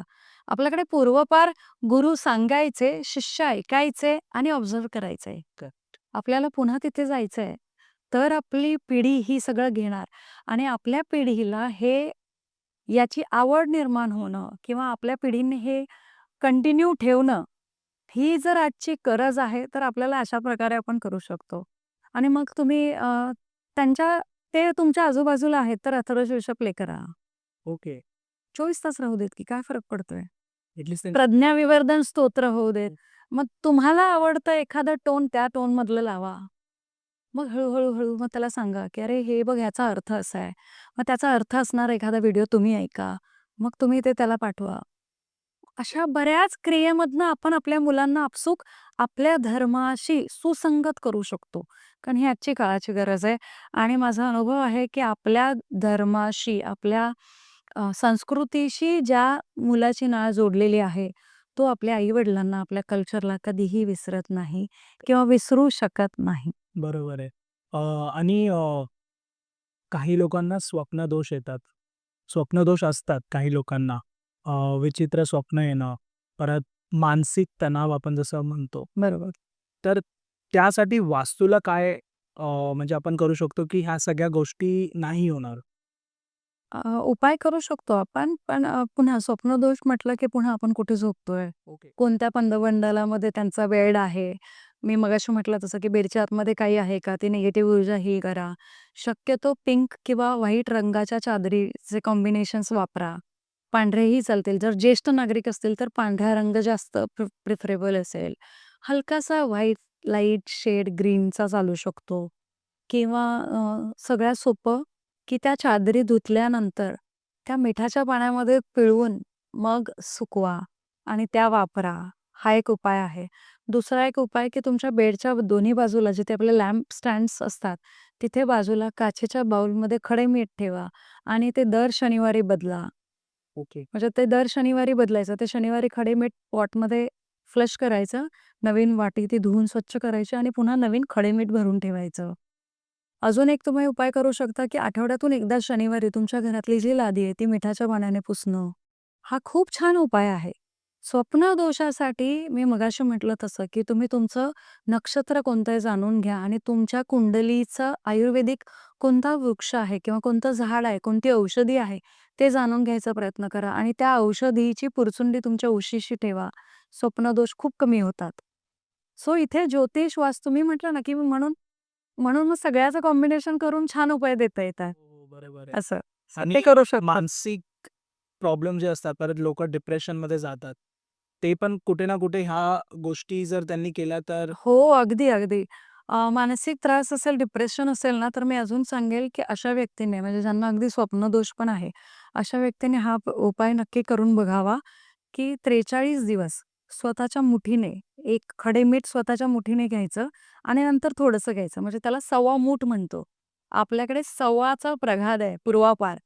तर ती सव्वा मूठ तुमची झाली पाहिजे. ती पाण्यामध्ये मिक्स करायची आणि 43 दिवस पहिलं मिठाच्या पाण्याने अंघोळ करायचं डोक्यावरून आणि मग तुम्ही नॉर्मल पाण्याने करू शकता. ओके. म्हणजे ठीक आहे. तेवढ्या क्वांटिटीचं मीठ घ्यायचं. त्या बादलीमध्ये तुम्ही घेऊन ते पाणी घ्यायचं. असं 43 दिवस करायचं आणि त्यानंतर दर शनिवारी सव्वा मूठ तुम्ही पाण्यामध्ये घेऊन तुम्ही हे करू शकता. ओके. नंतर वीकली आपण वीकली करू शकता. खूप सुंदर अनुभव येतात. म्हणजे मी माझं सांगेल तर मला डेली करावं लागतं. कारण मी जेव्हा वास्तू व्हिजिटला जाते, तेव्हा मला माहिती नाही की माझ्या आजूबाजूला काय शक्ती वावरते किंवा कुठली शक्ती आहे, कुठली ऊर्जा आहे, चांगली, वाईट मला माहीत नसतं. मग अशा वेळेस मी मिठाच्या पाण्याने अंघोळ करणं, हा माझा फर्स्ट प्रेफरन्स असतो. ओके. नो डाउट साधना करणं, आपले जे काही व्रत, नियम आहेत ते करणं आम्हाला कंपल्सरी आहे, करावे लागतात. परंतु मिठाच्या पाण्याने अंघोळ केल्यानंतर प्रचंड चांगले रिझल्ट येतात. ओके. इवन ज्या घरामध्ये जास्त निगेटिव्ह ऊर्जा आहे, त्या घरामध्ये हा उपाय होत नाही अच्छा. किंवा हा उपाय करावासा वाटत नाही मनच नाही करत. किंवा हा काय उपाय आहे का? ही भावना जिथे येते ना, तिथे त्याने समजून जावं, की माझ्या घरात काहीतरी असं आहे, जे मला हे करण्यापासून प्रवृत्त करत आहे. करेक्ट आहे. माझे मालाडचे एक जातक होते. त्यांना मी हा उपाय त्यांच्या फॅमिलीला पूर्ण सांगितला होता. त्यांच्याकडनं नाही झाला तो. ओके. म्हणजे हा मला अनुभव आहे. कैक आहेत, पण तो मला खूप म्हणजे जिव्हारी लागला तो, की त्यांनी ते नाही केलं. अर्थात ती त्यांची कुंडली, ते त्यांचे भोग, ते सगळं होतं. त्याच्यात माझा अधिकार नाही. पण मला खूप वाटलं होतं, की अरे तो करायला हवा होता. सो असं सगळं आहे. त्याच्यामुळे खडे मीठ हा अतिशय खूप साधा, सोपा आणि प्रभावी उपाय आहे. म्हणजे मी तर म्हणेल बिना खर्चाचा. ₹20 ला येते मिठाची पुडी 1 किलोची. त्याच्यामुळे बिना खर्चाचाच उपाय आहे. असे अनेक बिना खर्चाचे उपाय आपण सहज करू शकतो. क त्याच्यामुळे ह्या छोट्या-छोट्या उपायांनी तुम्ही हे दोष घालवू शकता. तुम्ही तुमच्या घरात पॉझिटिव्ह एनर्जी येण्यासाठी इव्हन मी म्हणेल पूर्ण घराने 43 दिवस करावा. हां, बरोबर. प्रत्येक फॅमिलीने करावा. 43 दिवस लादी पुसा मिठाच्या पानाने आणि नंतर दर सॅटर्डेला कंटिन्यू करा. खूप सुंदर अनुभव येते. सो हा उपाय होऊ शकतो. आणि अ, ह्यासाठी काय उपाय असेल? जसं की घरामध्ये पैशांची अडचणी येतायत. कुणाच्या बिझनेसमध्ये त्यांना लॉस होतोय, तिथे प्रॉफिट होत नाहीये. तर ह्या सगळ्यासाठी काही आहे का रेमेडी? हा तर महत्त्वाचा प्रश्न आहे. म्हणजे प्रत्येकालाच हा ऐकावा असं वाटतो, की नॉर्मली बऱ्याचदा असं पाहायला गेलंय, की पैसा येतो, पण टिकत नाही. टिकत नाही. पैसा येतो, पण आजारपणांवर जातोय. पैसा येतो, पण खूप शॉपिंग होते. हं. पैसा येतो, पण अननेसेसरी इच्छा नसताना पण होतंय. पैसा येतोय, पण कोणाला तरी तिसऱ्यालाच जातोय आणि तो परत येत नाहीये. करेक्ट. अशा जेव्हा ज्या घटना घडतात, त्या बऱ्याचदा वायव्येचे दोष, आग्नेयेचे दोष, ईशान्य, नॉर्थ, पूर्व अशा सगळ्यांचे कॉम्बिनेशन्स दिसतात. ओके. मग अशा वेळेस आता आपण हे सगळेच कॉम्बिनेशन कसे बघू शकतो? तर अर्थात वास्तू बघावे लागेल. परंतु तात्पुरत्या उपायांमध्ये हा उपाय करू शकतो, की जर एक समजा आग्नेयेचा दोष असेल, आग्नेयेचा दोष जिथे असतो, तिथे बऱ्याचदा हे पाहायला मिळालंय, आजारपणांवर प्रचंड खर्च होतो. ओके. ईशान्येचा दोष असेल तरी आजारपणावर खर्च होतो. ईशान्येच्या दोषामध्ये आजारपणाचं मूळ कळत नाही आणि पैसा खर्च होत राहतो. ओके. आग्नेयच्या दोषांमध्ये जेव्हा पैसा असा खर्च होतो, तेव्हा अफाट खर्च होतो. का खर्च होतोय? हा जर प्रश्न जातकाला विचारला, तर त्याच्याकडे त्याचं उत्तर नसतं. मग अशा वेळेस तुम्हाला सगळ्यात महत्त्वाचं म्हणजे बघा लक्ष्मी चंचल आहेत. त्यांना तुम्हाला जर होल्ड करून ठेवायचं आहे, तर तुम्हाला त्यांच्या अगोदर विष्णू भगवानांना नमस्कार करायचा आहे. त्याच्यामुळे जेव्हा कधी लक्ष्मी मातेला नमस्कार कराल, श्री विष्णुप्रिये नमो नमः म्हणा. विष्णुप्रिय. नमो नमः. ओके. बरोबर त्या तिथे स्थिरावायला मदत होते. सगळ्यात अजून प्रकर्षाने जाणवणारा उपाय म्हणजे विष्णू सहस्रनामाचे पाठ करायला सुरू करा. स्वतः करणं जास्त प्रभावी असतं. ऐकणंही तेवढंच प्रभावी आहे. पण स्वतः केलेल्या पाठाने साऊंड एनर्जी. आता मी तुमच्याशी बोलते, तुम्हाला आवाज येतोय, बरोबर? मी म्हटलं की आवाज दाखवा, तर बरोबर. तुम्ही दाखवू नाही शकत याचा अर्थ ते नाहीये का? नाही बरोबर. आहे. हवा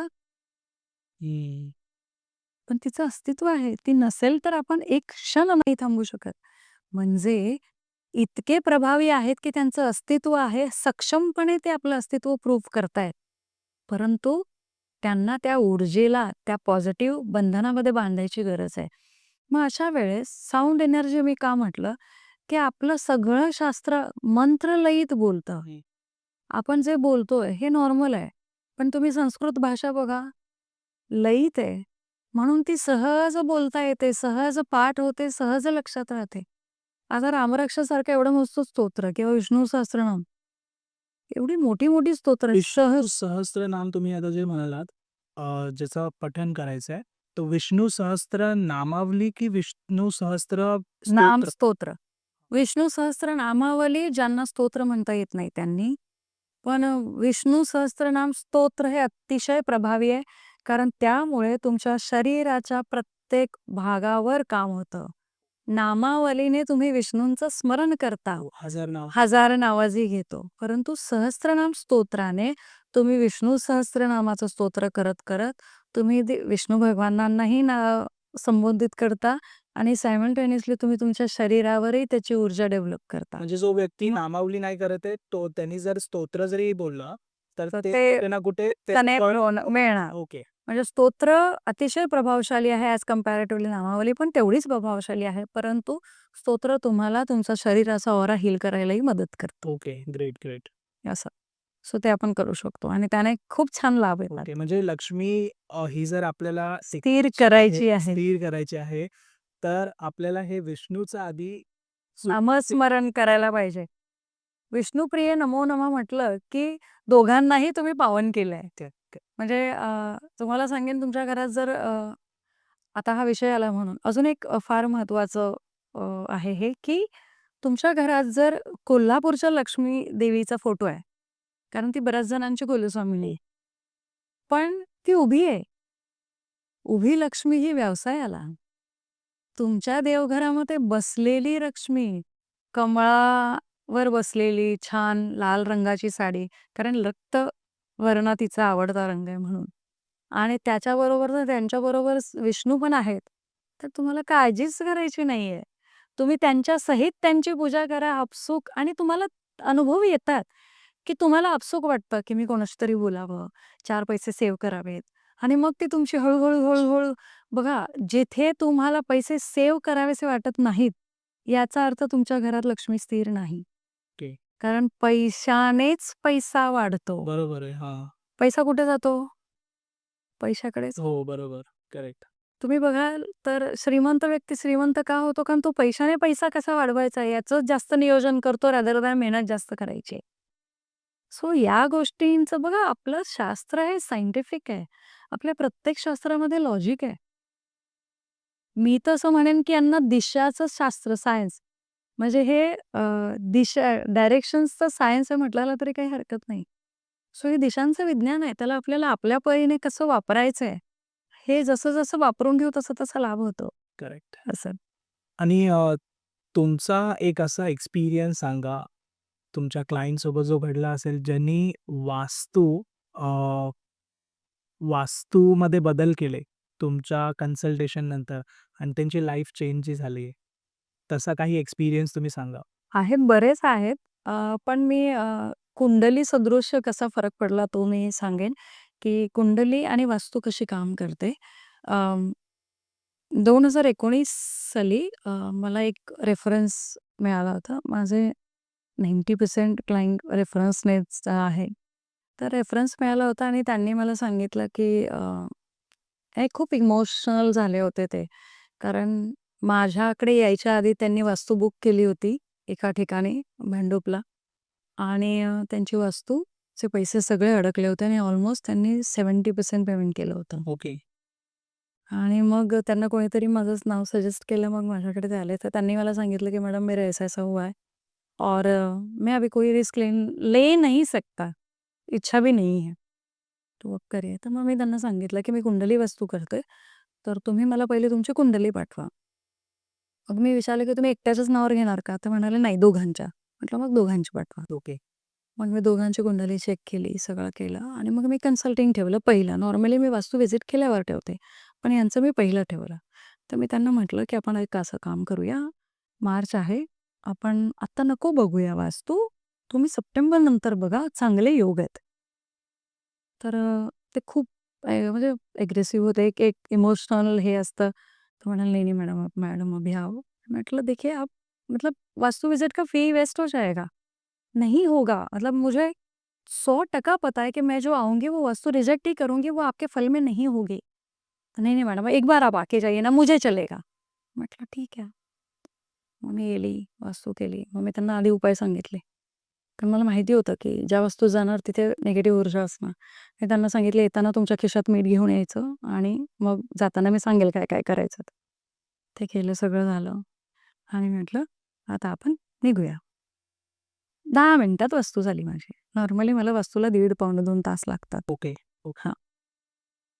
ते पण आश्चर्यचकित झाले. म्हटलं, "आपण तुमच्या ऑफिसमध्ये जाऊन बोलूया." झालं. मी म्हटलं, की नाही येऊ शकत." तर ते पण एकदम आश्चर्यचकित झाले, की "मॅडम, तुम्ही हे आधी सांगितलं होतं, कसं काय?" तर मी त्यांना सांगितलं, की "तुमच्या कुंडलीमध्ये ना सप्टेंबर नंतर योग आहेत. ओके. तर तुम्ही तेव्हा बघा, तुमची वस्तू होणार." ते म्हणाले खूप इमोशनल झाले होते ते. मला म्हणाले, "मॅडम, मेरे पापा गुज़र गए 70 की उम्र में। उनकी बहुत इच्छा थी कि उनको खुद का घर देखना था, अच्छा. ओके. बट वो नहीं कर पाए। तो मेरे लिए था कि मैं लूँ, तो मैंने होगा। आपके पापा का ऐसा कुछ पुण्य ऊर्जित हुआ है जिसका फल आपको मिलेगा कि आपकी वास्तु होगी। अच्छा. आपके पापा के शायद कुंडली में वो सौभाग्य नहीं था, पण आपकी होगी." आणि हे खरंच खरं आहे, की आपल्या खरंच कुंडलीत आहे ना सौभाग्य असायला लागतं, की आपली वास्तू हो, व्हावी. हो. करेक्ट. म्हणजे बऱ्याच जणांकडे पैसे आहेत. काही जण असा विचार करतात, की "अरे, मैं तो रेंट भर के रह लूंगा." त्यांना ते वास्तूचं ते सुख मिळतं. पण स्वतःची वास्तू असण्याचं सुख कदाचित ते नाही घेऊ शकणार किंवा त्यांचा फिरतीचा जॉब. खूप कारणं असू शकतात, पण ते नाही होत. मग म्हणाले, "ठीक आहे." सप्टेंबरला त्यांचा फोन आला मला, की असं-असं आपल्याला वास्तू करायची आहे. तर मी त्यांना सांगितलं, की "तुम्ही आता एक नका बघू, कारण आपल्याला माहीत नाही. कारण मुंबईमध्ये असे ऑप्शन्स मिळणं खूप कठीण आहे." तर म्हटलं, "तुम्ही 4-5 वास्तू बघून ठेवा, की अच्छा. जेणेकरून आपण सलग बघू आणि मग सोपं पडेल आपल्याला चूज राइट. करायला." तसंच झालं. सप्टेंबरला वास्तू बघितली. एका आठवड्यामध्ये आम्ही वास्तू फायनल केली. आम्ही जवळ-जवळ 3 वेळा वास्तू बघितल्या त्यांच्या वेगवेगळ्या. कारण त्यांनी सांगितलं, "मॅडम मुझे और दोनों को ये सब लग रहा है." तो एका दिवसात जवळ 3-3, 4-4 वास्तू बघत आम्ही आठवड्याभरात वास्तू बघितल्या 4 वेळा आणि ते फायनल झालं. ती वास्तू झाली. सप्टेंबरला वास्तू बघितली. डिसेंबरला वास्तुशांती. ओके. घर घेऊन रजिस्ट्रेशन करून वास्तुशांती मी त्यांच्या घरात वास्तूचे जे रत्नसंस्कार जो विधी असतो तो करून वास्तुशांतीपासून सगळं आम्ही करून 3 महिन्यात वास्तू झाली. त्याच्यामुळे हे योग यावे लागतात. म्हणजे प्रत्येक गोष्टीला योग असतात इनफॅक्ट. आणि मग त्यानंतर आजपर्यंत मी त्या व्यक्तीचे 3 ऑफिसेस, 2 घराचे वास्तू केलेले आहेत. ओके. म्हणजे मग तुमची कुंडली जेव्हा ती फळ द्यायला लागते, तुमचे पूर्वजांचे आशीर्वाद जसे फळ द्यायला लागतात, तशा त्या घटना खूप सहज घडायला लागतात. पण ती सहजता आली ना, की फक्त स्वामी जसं नेहमी सांगतात, पाय जमिनीवर ठेवणं गरजेचं आहे. बरोबर. मग ते होत गेलं ना, की हा अनुभव येतो आणि मग त्यांनी आजपर्यंत म्हणजे त्यांच्या वास्तूचं असू दे किंवा ज्योतिष असू दे कुठलंही, मग ते सगळं म्हणजे अगदी ते आणि त्यांनी स्वतः अनुभव ऊर्जेचे घेतलेत आणि मग ते असं बघितलंय, की नंतर त्यांनी मला कैक रेफरन्स दिले. ओके. म्हणजे असं म्हणू शकता, की महिन्यातनं 1-2 रेफरन्स त्यांचेच असतात. असतातच. ओके. असं. नाही, कारण तो इतका चांगला त्यांना रिझल्ट आलाय आणि मेन म्हणजे तुम्ही जसं सांगत होता, तसंच घडलं ना शेवटी. हां आणि कसं वेळ आल्यावर घडतं ते. बघा कसं आहे ना, की मी म्हटलं ना, स्वामींनी मला या क्षेत्रात आणलंय. त्याच्यामुळे मला बिझनेस हे माझं प्राईम उद्दिष्ट नाहीये. I am a finance consultant. So तो माझा आहे चालू छान. पण हे मला आत्मिक सुख देतं हे करताना. Correct, correct. मग तिथे स्वामी आय एम आन्सरेबल टू स्वामी. म्हणजे तुम्हाला ना एक एक खरंच खूप महत्वाचा आहे हा अनुभव मी सांगते. अ, साधारणतः 4-5 महिन्यापूर्वीची गोष्ट आहे. एका जातकाचे अ, अंधेरीला लागणारं अतिशय नोन व्यक्तिमत्व आहे. मी क्लायंटची आयडेंटिटी डिस्क्लोज करू शकत नाही, कारण जसं सीएनचं असतं तसं आमचं असतं, की एव्हरीथिंग इज विथ मी. आणि त्यांचं असं he is not that strong believer. त्यांचा तेवढा विश्वास नव्हता. मग त्यांच्या बायकोचा विश्वास होता, की आपण करून बघूया, हे करूया. म्हणाले, "ठीक आहे." आणि मला कळतंय, की नाहीये त्यांना योग. म्हटलं, "ठीक आहे, चला आता क्लायंट समोरून बोलवतायत, तर मी जाणं." बरं मी सांगितलंय तरी पण ते नाही होते. म्हटलं, "ठीक आहे, चला करूया." जवळ-जवळ 8 दिवस वास्तू बघतोय आम्ही. ओके. आणि म्हणजे माझं ऑफिस डोंबिवलीला आहे. मी राहायला ठाण्याला आहे. ठाण्यावरून मला रोज सकाळी 9:30ला तिथे पोहोचायचं आहे. कारण सकाळी 9:30 ते जवळ-जवळ 6 वाजेपर्यंत वाचतो. फुल डे इन्व्हेस्ट करायची मी. ओके. ओके. इतक्या वास्तू बघितल्यात. शेवटी ना एक दिवशी येताना मेट्रोमध्ये मी स्वामींना म्हटलं, "स्वामी मी थकली आता. प्लीज ह्यांना एक घर द्या." म्हणजे मी चुकली, मला नको. लिटरली माझी ही भावना होती. आणि दुसऱ्या दिवशी गेली. तुम्हाला आश्चर्य वाटेल, दुसऱ्या दिवशी मी 3 नंबरची वास्तू बघितली. स्वामींचा नंबर आहे 3. 3 नंबरची वास्तू फायनल केली. म्हटलं, "ये यहाँ पे टोकन दे दो आप और वास्तू फायनल करो." ओके. चालेल. ती पण खुश. बरं, वास्तू कुठे फायनल झाली? समर्थनगरमध्ये. अच्छा. वास्तू फायनल झाली, त्यांच्या बिल्डिंगपासून स्वामींचा मठ 5व्या मिनिटाला. आणि समर्थ ना. समर्थनगर. मी स्वामींना म्हटलं, "ओके स्वामी, तुमची इच्छा आहे, मला तुम्ही मुक्त केलं. Thank you so much." कारण काय होतं ना, बघा, मुंबईमध्ये टाईम इज द मनी. म्हणजे मला लाख इच्छा आहे, पण माझी वेळ इन्व्हेस्ट होते. सो टाईम इज द मनी. आणि मला मला ना खूप ड्रेन व्हायचं त्यांच्याकडनं आल्यावर. प्रचंड निगेटिव्ह ऊर्जा जाणवायची मला. तर ते केलं. मी एवढी खुश झाली, म्हटलं, "ओके स्वामी, सगळं छान मस्त." आणि सगळं केलं. मी त्यांना दिलं. मी मुहूर्त दिला. त्या मुहूर्तावर थोडंफार पुढे-मागे झालं. त्या करेक्ट मुहूर्तावर नाही झालं हे मला कळलं. पण म्हटलं, "ठीक आहे स्वामी, सांभाळून घ्या." हे सगळं झालं आणि 3 महिन्यांनी त्यांनी मला सांगितलं, "मॅडम हम लोग वहाँ से निकल गए." ओके. आणि आय वॉज शॉक्ड. म्हटलं, "असं का झालं?" आणि मग मला राहवलं नाही, की मी टॅरोट मांडले लगेच. म्हटलं, "मला आत्ता लगेच उत्तर हवंय." आणि टॅरोटमध्ये स्वामी म्हणाले, "तुझी इच्छा होती ना घर बघून द्यायची." ओके. मी दिलं. हां, त्यांची इच्छा नव्हती ती. त्यांच्या नशिबात असायला पाहिजे होतं ना, की त्या जागेमध्ये राहणं. ओके. ओके. आणि ना, म्हणजे मी लिटरली खरंच आत्ताही मागते, मी तेव्हाही माफी मागितली, की "ठीक आहे स्वामी, माझं चुकलं. ते कदाचित ती माझी ऊर्जा देणं किंवा ते लागणं हे माझं प्रारब्ध होतं. पण मला तुम्हाला इन्व्हॉल्व नाही करायला पाहिजे होतं." आणि मला तो क्षण इतका म्हणजे हे मन हेलावून गेला, की "अरे, मी का असं केलं?" पण नंतर मला सहज आलं, की नाही ठीक आहे, ही पण स्वामींची इच्छा होती. कारण त्यांना स्वामींना तो अनुभव द्यायचा होता आणि मलाही द्यायचा होता. त्याच्यामुळे हे घटना घडणार होती म्हणून मला तो भाव इतका आर्ततेने आला. आणि मग मी स्वामींना म्हटलं, "सॉरी स्वामी, मी आता इन्व्हॉल्व नाही करणार. तुम्ही तुमचं बघा, माझं मी बघीन." म्हणजे धिस इज हाऊ, म्हणजे मी असंच स्वामींशी बोलते आणि असं हे करते.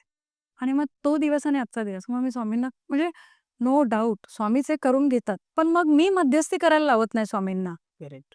आणि त्यानंतर मला असं लक्षात आलं, की आम्ही काही नाही करू शकत. करेक्ट. तुमच्या नशिबाचे भोग आहेत ते भोगल्याशिवाय ती सुटका होत नाही. आता तो पॅच का होता माहिती ते मला कनेक्ट का झाले? कारण आपल्या कुंडलीमध्ये ना कधीतरी आपण या विषयावर सविस्तर बोलू. पण आपल्या कुंडलीमध्ये महादशा, अंतर्दशा, विदशा, विविदशा. ही जी विविदशा असते ना, ही साधारणतः महिना, सव्वा महिना, 15 दिवस, दीड महिना अशी असते. आणि त्या दीड महिन्यात जर चांगल्या ग्रहाची दशा आली, त्याच्यात तुमची अंतर्दशा चांगली असेल किंवा अंतर्दशेचा स्वामी चांगला तुमच्या पत्रिकेत, कुंडलीत असेल, तर अशा वेळेस तुम्हाला बुद्धी होते, की अरे आपण घर बघूया आणि फायनल करूया. आणि त्या 1-1.5 महिन्यात जर तुमचं घर झालं, तर तो योग असतो आणि ते होऊन जातं. Okay. A this is how it works. बरोबर. मग अशा वेळेस जेव्हा तुम्हाला अशी बुद्धी होते, की कोणाला तरी विचारावं, कोणाकडे तरी जावं, तर त्यावेळेस आहे ना तुम्ही वेळ दवडू नका. कारण तुम्हाला माहीत नाहीये, की ते 15 दिवस आहेत, 1.5 महिना आहे, 1 महिना आहे, का 8 दिवस आहेत, का 4 दिवस आहेत. करेक्ट. आणि मग ती त्यावेळेस ती घटना घडून गेली, की काय सांगावं तुम्हाला, तुमच्या काही गोष्टींसाठी मार्ग मिळून जातो. बरोबर आहे. तर मग हा माझा इतका लाईव्ह अनुभव आहे, की म्हणजे आणि प्रेक्षक कदाचित रिलेट करशील, की ही घटना कधी ना कधी कोणाशी तरी घडली असावी आणि असं घडतं. म्हणजे हा माझा आत्ताचा नुकताच अनुभव आहे. आणि मग मग मात्र मीही म्हणजे स्वामींनी माझा कान धरला, की "तू नाही मध्ये पडायचं." सो असे काही अनुभव आहेत. पण हे वास्तूचे अनुभव येतात. म्हणजे हे 2 तर इतके म्हणजे अनुभव सापेक्ष आहेत, की ते तुम्हाला फीलिंग देतात, की ते आहेत. तर असे बरेच अनुभव येतात. असं. असं म्हणतात, की देवाऱ्यामध्ये देव म्हणजे गुरु जे असतात, त्यांची एक बाजूला जागा हवे. म्हणजे देव हे आपण जसं देवी वगैरे बोलतो, गणपती, हे यांच्या बाजूला गुरुचं स्थान असलं पाहिजे. म्हणजे देवघर जे दुसरं असतं, ह्याच्यासाठी मला गुरूसाठी. मला कळला तुमचा प्रश्न, की म्हणजे देवघरामध्ये गुरूंची स्थापना करू नये. हां. तर असं का? हां आणि नंतर काय होतं मग देवांचं एक मंदिर होऊन जातं. आता मी गुरु जे ठेवले ते पण बघायला गेलं मंदिरच झालं शेवटी. असं 2 मंदिर झाले आपल्या घरामध्ये. बरोबर. मग हे योग्य आहे का? अ, बघा गुरूंचं मंदिर नसू शकतं. गुरूंचं स्थान असतं. स्वामींचं आपण मठ म्हणतो. काही ठिकाणी मंदिर म्हटलं जातं. पण दत्तगुरूंचं मंदिर आहे. हां. दत्तगुरू हे साक्षात देव आहेत. करेक्ट. बरोबर? स्वामींनी कलियुगात जन्म घेतलाय. गुरु रूपामध्ये. आहेत ते दत्तगुरूंचाच अंश. पण ते गुरु पण रूपांमध्ये गुरु रूपात आहेत. आणि त्यांनी मनुष्य रूपात देहांचं हे घेतल्यामुळे आपल्यासाठी रूप घेतल्यामुळे स्वामी हे देवघराच्या बाजूला स्वामी असू देत किंवा तुमचे कोणतेही गुरु असू देत, देवघराच्या असावे ईशान्येलाच. ओके. पण देवघराच्या बाजूला तुम्ही एक चौरंग ठेवून किंवा एखादं बाजूचं वेगळं ओके. स्थापना करून तुम्ही तिथे त्यांची स्थापना करून पूजा करू शकता. ओके. त्यांच्या वर मंदिर नाही. हं. देव फक्त मंदिरात. जे देवतुल्य आहे, जे देव आहेत तेच मंदिरात पूजायचे, गुरु नाही. म्हणून गुरूंचा फोटो पण मंदिरामध्ये ठेवणं आपल्याकडे शास्त्रामध्ये मान्य नाही.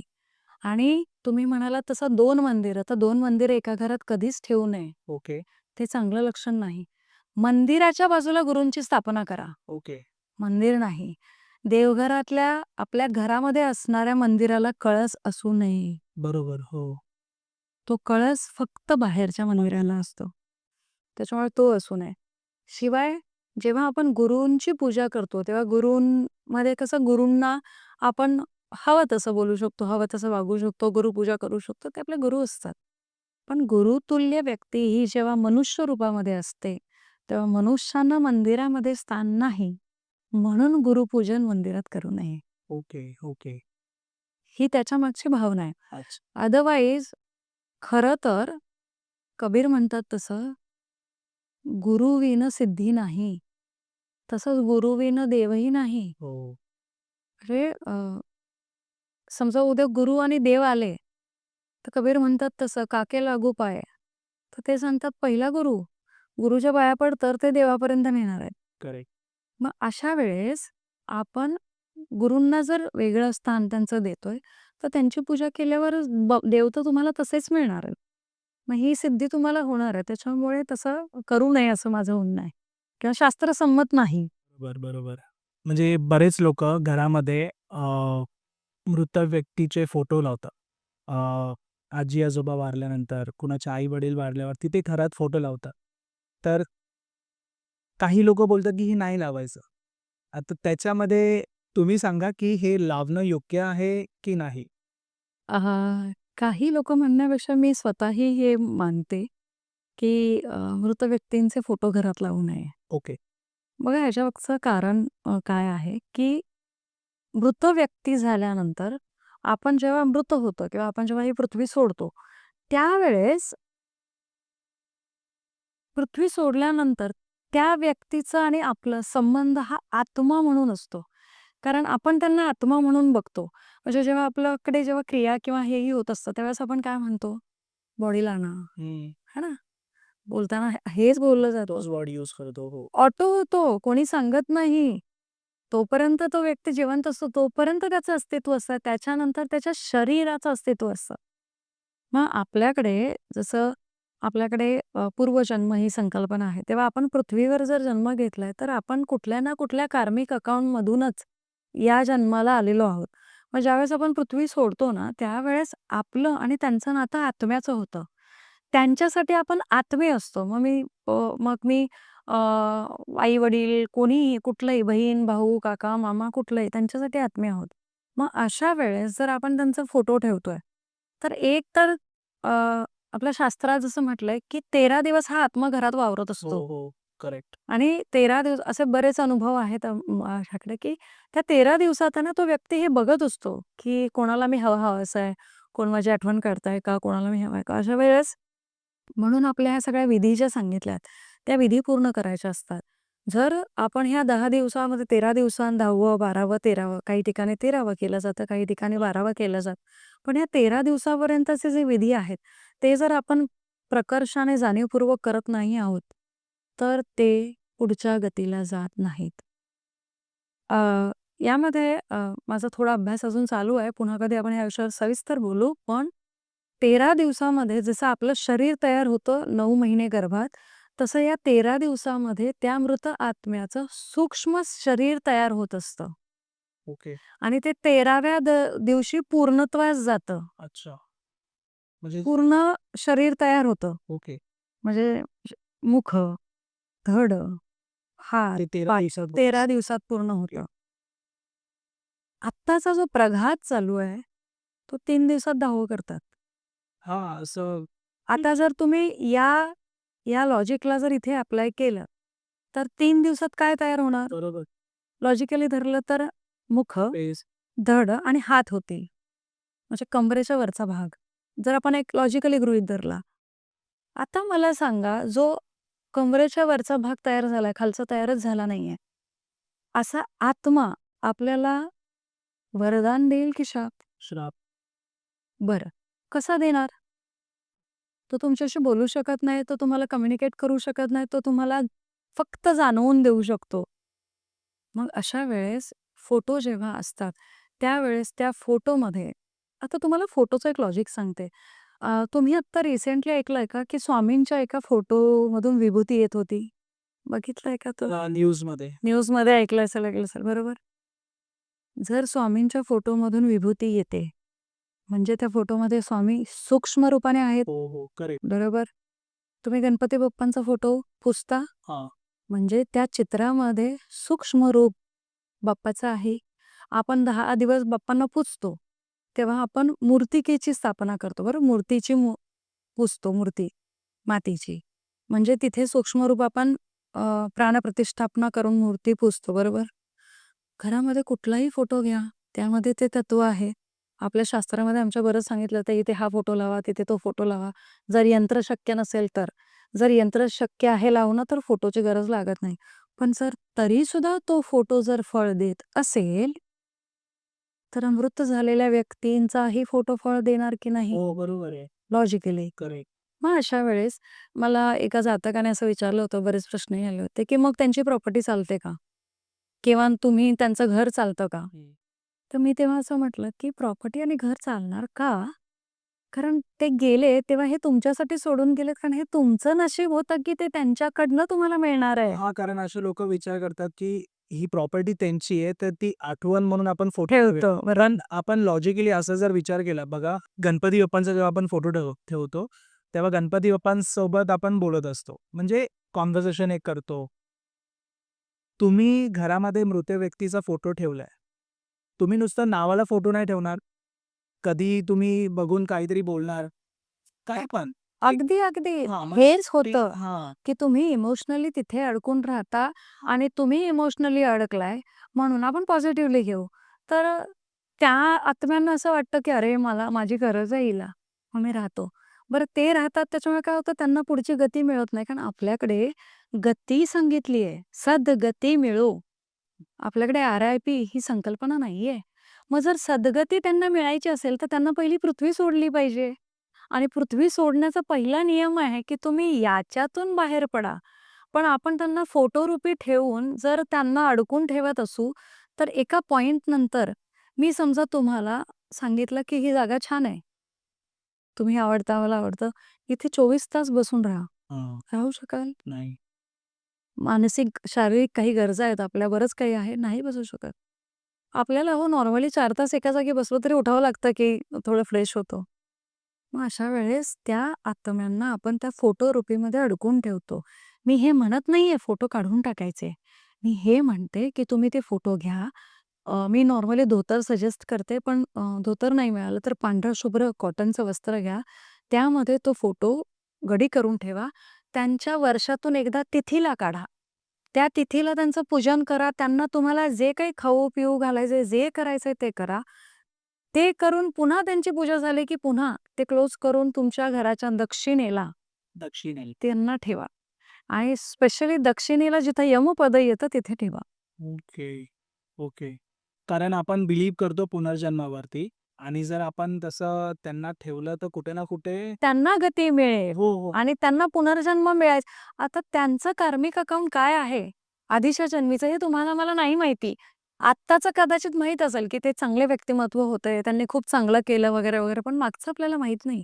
त्याच्यामुळे मग अशा वेळेस आपल्याला हे जास्त सुसह्य होऊ शकतं त्यांना आणि आपल्याला, की हे करणं. आता याच्यात कसे उपाय येतात, की पूर्वजांचे आपल्याला रिझल्ट कसे येतात, की तुमच्या घरामध्ये मुलं खूप जास्त चिडचिड करणं, अजिबात न ऐकणं. तुमची मुलं अपेक्षापेक्षा जास्त वयस्कर व्यक्तींसारखं वागणं हाही दोष आहे. ओके. कारण ते मूल म्हणून तो आनंद उपभोगत नाहीये. हां, म्हणजे जास्तच म्हणजे वयापेक्षा जास्त हां, वाढ लहानपणी जास्त मोठ्या गोष्टी मोठ्या करतोय जसं. खूप जास्त आजारपण येणं. एखादं काम हातातोंडाशी येतंय, ते निघून जातंय. आर्थिक खर्च म्हणजे ह्या आजारपणातून उठलो की हे झालं की तो खर्च, तो झाला की तो खर्च. हे लक्षण आहे की तुमचे पितृ तुम्हाला सांगतायत आमच्यासाठी काहीतरी करा. ओके. आणि यामध्ये तुम्ही मी असे एक माझ्या परिचयाचं एक घर आहे. पण मी मगाशी म्हटलं तसं, की विचारल्याशिवाय सांगू शकत नाही. एक परिचयाचं घर आहे. खूप सुंदर घर आहे. वास्तू अनुरूप बऱ्यापैकी चांगलं आहे. पण त्यांनी त्यांच्या घराच्या मुख्य द्वारात घरात तुम्ही पाय टाकलत, की त्यांच्या आई-वडिलांचा फोटो आहे समोरच. समोरच. भावना अतिशय चांगली आहे. रिस्पेक्ट करायचं आहे. पण त्याच्यामुळे काय झालंय, आज त्यांची दोन्ही मुलं एकमेकांचं तोंड बघत नाहीयेत. अजिबात संवाद नाहीये दोन्ही मुलांमध्ये. जावा-जावांचं पटत नाहीये. त्या दोघांमध्ये कायम वाद आहेत. भावा-भावांमध्ये, आई-वडिलांमध्ये वाद आहेत, सासू-सासऱ्यांमध्ये वाद आहेत. त्यांच्या घरातली जी मुलगी आहे, जिचं अ, वयापेक्षा अतिशय प्रगल्भ बोलणं, वागणं, हे सगळे गुण तिथे जाणवतायत. Okay, okay. त्याच्यामुळे मग काय होतं, की कशी सुरुवात करायची आणि थांबायचं कुठे? बरोबर. हे कळत नाही. इनफॅक्ट त्या घरामध्ये अ, आत्ता एक स्वतःहून दोष वाढवून घेतलाय त्यांनी तो असा, की जिथे टॉयलेट नको असायला हवं ईशान्येला, तिथे त्यांनी टॉयलेट स्वतःहून बांधून घेतलंय. जागा पुरत नाहीये म्हणून. म्हणजे काय होतं, की तुम्ही निगेटिव्हिटी ओढून घेतोय. ओढून घेतो आणि मग अशा जेव्हा गोष्टी होतात, तेव्हा मी स्वतः आपल्या पूर्वजांचे कार्य करा हे सांगते, नेहमी सांगते.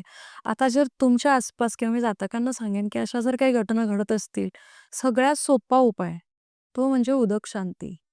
तुम्ही तुमच्या घरामध्ये उदक शांती करा. उदक शांती करून तुम्ही तुमचा संकल्प घ्या, की आमच्या घरात आमच्या वाडवडिलांचे, पितरांचे जर आमच्याकडनं काही दोष झाले असतील, काही चुका झाल्या असतील, तर आम्हाला ते निघून जाऊन तुम्ही तुमच्या गतीला प्राप्त व्हा, असं म्हणून उदक शांती जर केलीत तर अनुभव छान येतात. ओके. म्हणजे अर्थात ज्यांच्या घरी फोटो आहेत, त्यांनी आहे ह्या त्यांनी ते संस्कारी करून गोष्टी केल्या, केल्या. हो, हो. त्यानंतर हे फळ येणार. येऊ शकतं, नक्कीच येऊ शकतं. अर्थात वास्तूचे काही दोष आहेत ते आपण बाजूला जरी ठेवले, तरी या गोष्टींचा खूप छान अनुभव येतो. ओके. आणि हे करायला पाहिजे. काय असतं, की अ, त्यांचं आणि आपलं रिलेशन हे पृथ्वीवर होतं तोपर्यंतच आहे. त्यानंतरचा आपला संबंध संपलाय. मग त्यानंतर आपलं कर्म आहे, कर्तृत्व आहे, की त्यांना कशी गती मिळेल. म्हणून तर आपल्याकडे असं म्हटलं जातं, की "तू काय 7 पिढ्यांचा उद्धार करणार आहेस का?" ही म्हण का आहे? कारण खरंच तसं आहे, की आपल्या हातात हे असतं, की आपण आपल्या मागच्या 7 पिढ्यांचा उद्धार करू शकतो, या सगळ्या क्रिया करून. जर तुम्ही उदक शांती असं म्हणत करताय, 7 उदक शांती जर तुम्ही लागोपाठ करताय, की मागच्या पिढीला म्हणजे उलटं जायचं असतं, की माझ्या मागच्या पिढीला ही जी काही उदक शांती मी करतोय, त्याच्यातून माझ्या मागच्या पिढीलाच गती मिळू दे. त्याच्या मागच्या पिढीला आणि असं जर केलं तर खूप सुंदर अनुभव येतात. सो असं आपण करू शकतो. त्याच्यामुळे या गोष्टीला वाईट दृष्टीने किंवा चुकीच्या प्रकारे बघण्यापेक्षा याला पॉझिटिव्हली बघून अनुभव घेणं. म्हणजे मी म्हटलं नाही अनुभूतीचं शास्त्र आहे. तुम्ही 1 वर्ष, सव्वा वर्ष अनुभव घेऊन बघा. नाहीच झालं तर नाही. जागा आपलीच आहे. हां, बरोबर आहे. सो असंही करू शकतो. कारण आतापर्यंत तुम्ही तसा ठेवलाय फोटो एक्झॅक्टली. आणि काही ना काही घरामध्ये गोष्टी आहेत जे तुम्हाला माहिती आहेत. काय पैसे घडतंय, होतायत, फिरतंय. की भांडणं होतात, काही पण होतात. तर तुम्ही हे ट्राय करून बघितल्यावरती शेवटी अगदी, अगदी. इव्हन तुम्हाला मी सांगू फोटो ठेवल्यामुळे बरीच एनर्जी निगेटिव्ह एनर्जी घरामध्ये स्थिर झालेली असते. ती हील करायची असेल, समजा एखाद्याला उदकशांती थोडा खर्चिक उपाय आहे, नसेल जमत. त्या व्यक्तीने चांगल्या दिवशी बघून, मुहूर्त बघून फोटो तो ठेवून द्यावा आणि घरामध्ये 11 वेळा विष्णू सहस्त्रनामाचे पाठ स्वतःच करावे, असे 11 दिवस करावं. त्याने ती ऊर्जा हील व्हायला लागते आणि त्यानंतर शक्य असेल तर कमीत कमी बुधवारी किंवा गुरुवारी किंवा तुम्हाला आवडेल त्या दिवशी 11 वेळा विष्णू सहस्त्रनाम म्हणत चला. साधारणतः 6.25 महिने, सव्वा वर्ष झालं, की स्वप्नामध्ये येऊन पूर्वज तुम्हाला आशीर्वाद देऊन जातात. हा अनुभव आहे. आणि ते सांगतात, की "हे झालं बरं केलंस, मी आता चाललो." सो असे अनुभवही येतात. आणि व्यवसायासाठी काय टिप्स द्याल तुम्ही? जे बिझनेस रन करतायत, परत त्याच्यामध्ये ज्यांना अडचणी येतात, त्यांच्यासाठी काय टिप आहे? व्यवसायासाठी टिप्स म्हणाल ना, तर एक साधी सोपी टिप्स सांगते मी तुम्हाला, की अ, कुठलाही व्यवसाय म्हणजे अगदी भाजी विकणारा पण असू शकतो, एखाद्याचं शॉप आहे, ऑफिस आहे, कोणीही करू शकतं ते. तुमची जागा म्हणजे जर शॉपकीपर असेल, एखाद्याचं दुकान आहे, तर तुमच्या दुकानाची जी लांबी आहे, सगळ्यात जास्त रुंदी, लांबी जे जास्त असेल, त्याच्या पटीत म्हणजे त्याच्या पटीत 2 म्हणजे समजा अ, तुमच्या लांबीला तुमचं शॉप मोठं आहे, 10 फूट शॉप आहे असं पकडू. तर 10चा 2 पटीत होतो 20 फूट. म्हणजे तुमच्या शॉपच्या 20 फुटावर समोर, उजवीकडे, डावीकडे, मागे, पुढे जिथे तुम्हाला जागा आहे तिथे. तुम्ही हे बघा, की तिथे अजिबात कचरा असणार नाही. ओके, म्हणजे ती जागा जेवढी स्वच्छ असेल, तेवढी लक्ष्मी तुमच्याकडे आकर्षित होते. ओके. हा अतिशय बिना खर्चाचा उपाय आहे. काही याच्यात खर्च नाहीये. आता समजा जे भाजी विकणारे असतात, भाजी विक्रेते किंवा गाडी लावणारे असतात. अशा जर ठिकाणी तुम्ही बघाल, त्या लोकांनी जर त्यांची बसायची जागा समजा 5 फुटाची आहे. 5 फूट त्यांची जागा आहे. म्हणजे त्यांचा ठेला लागतो 5 फूट, 10 फूट जे काय आहेत. तर 5 फूट जर गृहीत धरलं, तर 5 फुटाचं डबल होतं 10 फूट. म्हणजे तुमच्या पुढे 10 फूट, तुमच्या मागे 10 फूट, तुमच्या उजवीकडे 10 फूट, तुमच्या डावीकडे 10 फूट. हे फक्त स्वच्छ ठेवा आणि टापटीप ठेवा. तुमच्याकडे लक्ष्मी आकर्षित व्हायला लागते. त्याचं लॉजिक सांगते तुम्हाला. लक्ष्मी ही कचऱ्यामध्ये वास करते हं, ओके. आणि लक्ष्मी ही स्वच्छतेत वास करते. त्याच्यामुळे तुम्हाला व्यवसाय वाढीस लावायचा आहे, तर तुमच्या भले त्या 20 फुटावर समोरच्याच्या दुकानाची प्रत येत असेल, अच्छा. तुम्ही नका विचार करू. तुम्ही तुमचं क्लिअर करा. हं. म्हणजे आपण तर मनात नाही आणायचं, की त्याचं की ती त्याची जागा आहे हां. ते तर आपण क्लीन करतोय असं. हां, असं नाही. तुम्ही करा कारण तुम्हाला माहिती आहे मी ह्याच्यासाठी करतोय आणि ते क्लीन करत असताना समजा तुमचा कोणी कामगार क्लीन करतोय, करू देत. तुमचं क्लीनिंग झालं ना, की 1 सेकंदासाठी तिथे तुमच्या जे शॉपचा कॉर्नर असेल, एंट्री असेल तिथे उभं राहा. डोळे बंद करा आणि 1 सेकंदासाठी "आगच्छम, आगच्छम, श्री विष्णुप्रिये नमो नमः" एवढंच म्हणा. Okay, okay. तेही नाही जमलं तर "नमो नमः, विष्णुप्रिये नमो नमः." माझ्याकडे तुमचं स्वागत आहे. एवढं जरी म्हणालात, तरी तुम्ही अनुभव घेऊन बघा. ओके. अगदी जे ठेले लावतात किंवा गल्ला भाजीवाले वगैरे आहेत, ते बसलेत आणि त्यांनी सगळं स्वच्छता झाली त्यांची करून, गल्ल्यावर बसलेत. 1 सेकंड डोळे बंद करा. श्री विष्णुप्रिये नमो नमः तुमचं स्वागत आहे. Okay, okay. अतिशय प्रभावी आहे हा उपाय. खरंच तुमच्या जातकांना करून बघायला सांगा. ह्याचे आणि आल्यावर तर अर्थात ते कमेंट करतीलच आपल्याला. तर हा एक खूप सुंदर उपाय आहे. हो. तर थँक सो मच ताई. Thank so much. तुमचा फोन नंबर आणि डिटेल्स जी आहे ती मी डिस्क्रिप्शनमध्ये ॲड करेन. तुम्हाला जर काही प्रश्न असतील वास्तू रिलेटेड तर तुम्ही नक्की ताईंना कॉन्टॅक्ट करा. काही पण प्रश्न असतील कारण कसं आहे की वास्तूमुळे जे दोष होतात आजच्या पॉडकास्टमध्ये तर आपण पाहिलंय आणि ही गोष्ट अशी दिसून येणारी नसल्यामुळे त्याचे परिणाम काय होतात हे आपल्यापेक्षा म्हणजे जसं माझ्यावर जर काही गोष्ट होते तर ती मलाच माहिती आहे. तसं तुम्हालाही माहिती आहे की घरामध्ये काय प्रॉब्लेम्स असतात. नक्की तुम्ही कन्सल्ट करा, नक्की तुम्ही कॉन्टॅक्ट करा ताईंना. तर थँक सो मच ताई. Thank you so much. तुमचेही खूप खूप आभार आणि या विषयासाठी तुम्ही आमंत्रित केलात त्याबद्दल खूप खूप धन्यवाद. वेलकम. थँक यू अँड शुभम भवंतु. थँक तुम्हाला हा पॉडकास्ट आवडला असेल तर लाईक, शेअर आणि चॅनलला सबस्क्राईब नक्की करा. धन्यवाद.